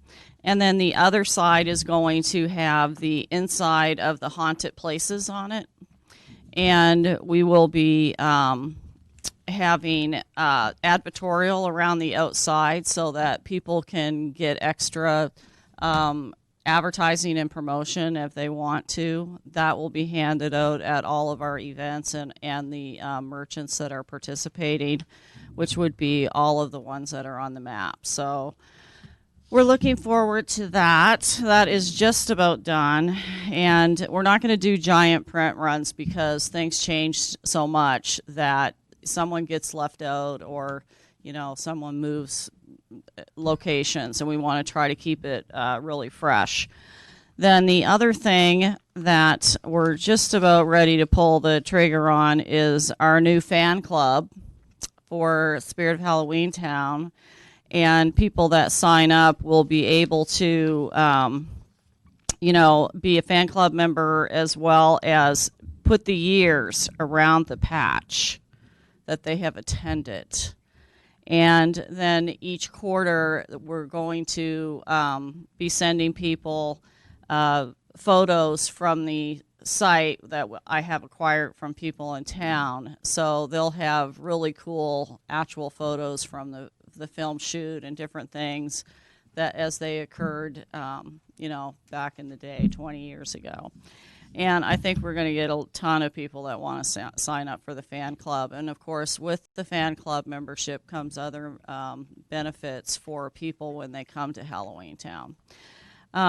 We're also just about finished with a commercial that we're doing for St. Helens and Discover Columbia County. And Sand Island is now up and running. We finished that website and made it completely a standalone commerce site so that people that are booking don't have to pay a fee on top of it. And the shuttle is now running daily, so people that want to go over can have access to that. And the campsites look a lot better than they did 2 weeks ago. So if you get a chance to go over, it would be, probably a good thing to visit that. The Mardi Gras and July party that we did on First Street was really good. People loved it. The merchants that were involved did really well there, and people were like, we should just close the street down all the time. I said, oh no, I don't think so. But there's a lot of people that like that feeling of just being able to walk on the street without worrying about cars and things like that. And because of where we put the road closure, it didn't affect anybody as far as parking was concerned. And it seemed like the band was awesome, so we should try to get them back. And one of the band members owns a house in St. Helens. What are the chances of this? So that's kind of a interesting little sidebar since they're from New Orleans. Mm-hmm. And I don't know. I've got a ton of stuff going on. I'm just gearing up for Halloween and getting that calendar in place. I've been talking with Chief Greenway about busiest time frames. The parade's going great. We have literally tens of calls every day now on where should we stay. We're coming. We're flying in. We've never been there before. So it's imperative that I kind of get the schedule done earlier than I typically do so that people can make plans. But overall, it's a bright spot. How is vendor participation so far as the years passed? Do you have people already signing up? Actually, we are ahead of last year right now. So we've sold more vendors this year than we had all of last year. I'd like to report on, especially one of the businesses, the hairstylist over here has kind of nurtured a Halloween Town gift shop and art gallery. And so Twilight. Her hairstylist facility has gone to that. It's growing. And it's a good reflection of what something like Halloween Town does. Yeah, and for our business community. Yeah, she's making great use of that space, and we've been able to. She's also going to be concentrating on Twilight, so that's great, as well as Columbia County, and Woodland Cottage also has just St. Helens centric logoed shirts and caps and mugs and first aid kits and things like that. And Molly is going to be open, Molly's Market on First Street, hopefully by August, which is great because it would be fun to have a quick shop here in First Street. So then the other hair salon, though, Scandalous, does actually lose business because of Halloween Town and parking, and asked me to bring it up to the council because she couldn't make it here today. So I said I would. It's concerned. She does lose money every October. We tried parking out back. It did not work. For some odd reason, people moved cones. She had 3 spots. It did not work. We actually gave her 16 spaces in front of her shop this year that people had with cones.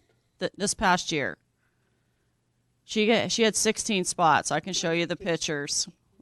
Yeah, in front of her store. She was the only one. Yeah. We're talking Scandalous. Scandalous, yep.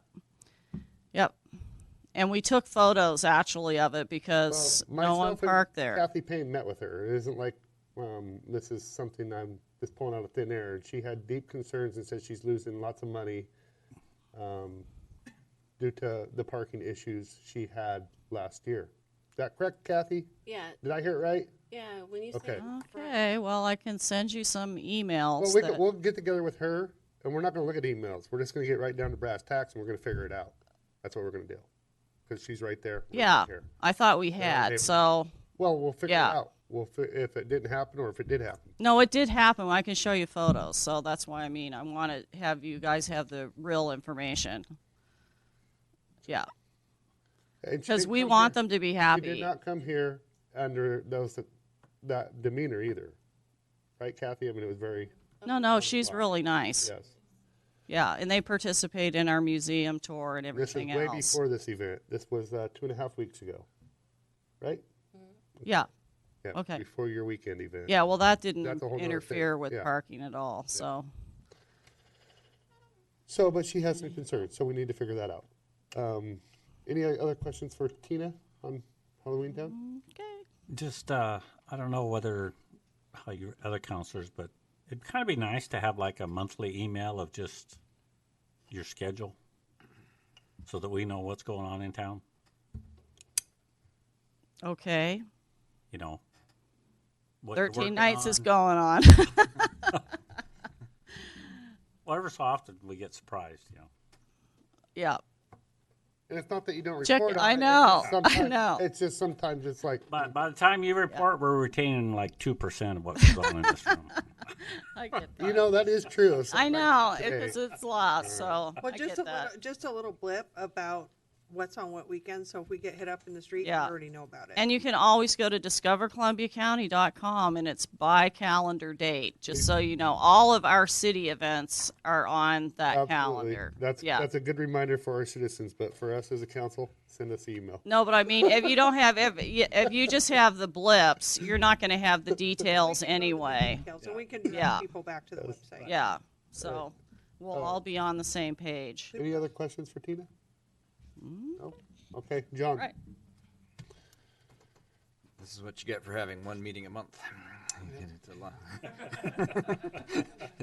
I think we had the same reflection point last year that it's it's really busy. There's so much private activity, the public activity, the public or staff's role in the private activity is challenging to keep up with it all. And we have Matt Call with our Jordan Ramus is here tonight with us as a legal counsel. I don't think you got it introduced, but Yeah, I apologize. a couple things I mentioned. I was at a conference last week, which didn't make this any easier, but I talked with representative of Comcast about our Channel 29, and they have something of a creative workaround with the PEG programming and providing more resources to the city. And something for the council to think about is that in addition to having, or maybe in lieu of, having city council meetings, all city council meetings on the channel, that we may have some county meetings, some port meetings, some city of Scappoose meetings. There's other franchise agreements in place with other organizations, so there's a possibility to potentially make the channel more relevant to the countywide. Totally. If there's interest in that, we can kind of pursue the discussion. I wanted to kind of check in on that. Absolutely.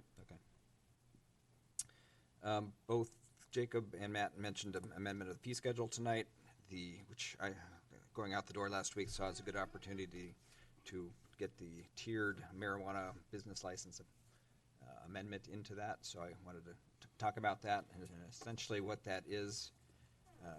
And it's on tonight's agenda. We can look at it in more detail then if you would like, but it mirrors the OLCC's fee schedule established in the Oregon administrative rules, but it's 25% of those fees. So they pay their fees to the state, and our fee, which right now is a flat rate fee of $5,000 per license, regardless if you're one person or 100, goes to a tiered base based off your impact, basically, as the state defines it. They put some more thought into it than ours was a little more just a blanket. As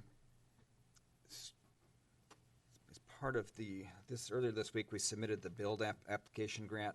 And that's this is our second attempt at this grant. It's a transportation grant, so it's very tailored specifically to transportation outcomes.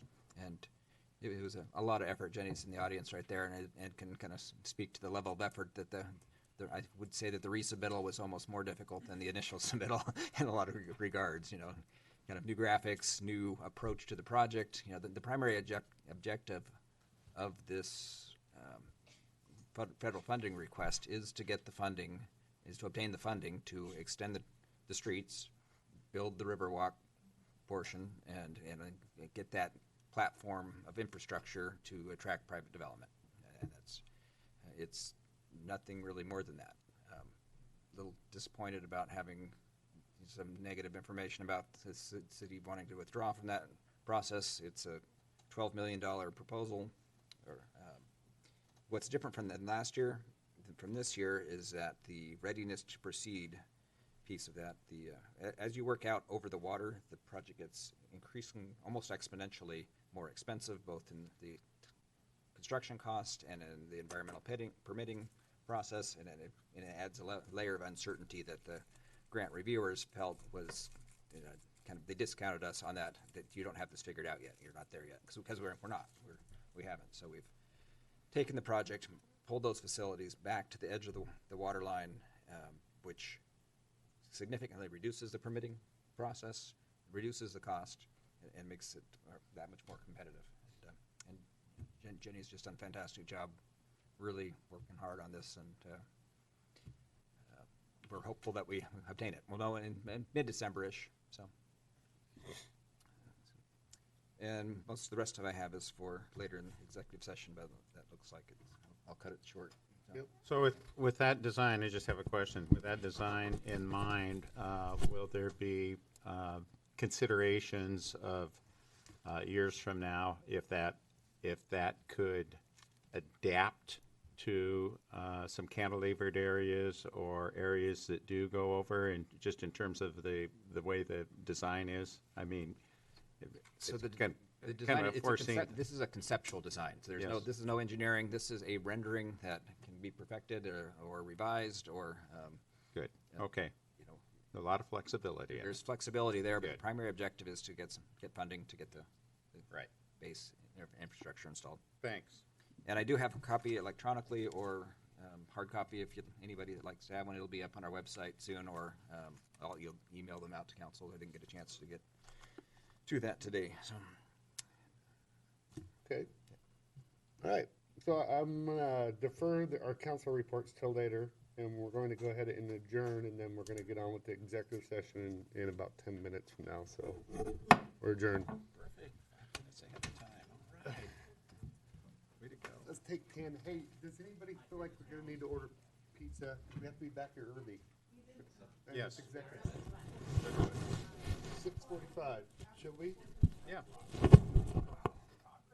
Anybody, any flavors for anybody? That I like Sunshine Deli. Combination, everything. Yes, that's Sunshine Deli. Make it so. The whole deal. It gives you the tomatoes, the Everything. I'm pretty good with anything. Okay. Keith, how you doing? Where you been? I've been trying to call you. I even came out the farm to look for you. I was You were on a boat ride. taking a river cruise yesterday. I know. You guys take off. Don't even invite me. Jeez.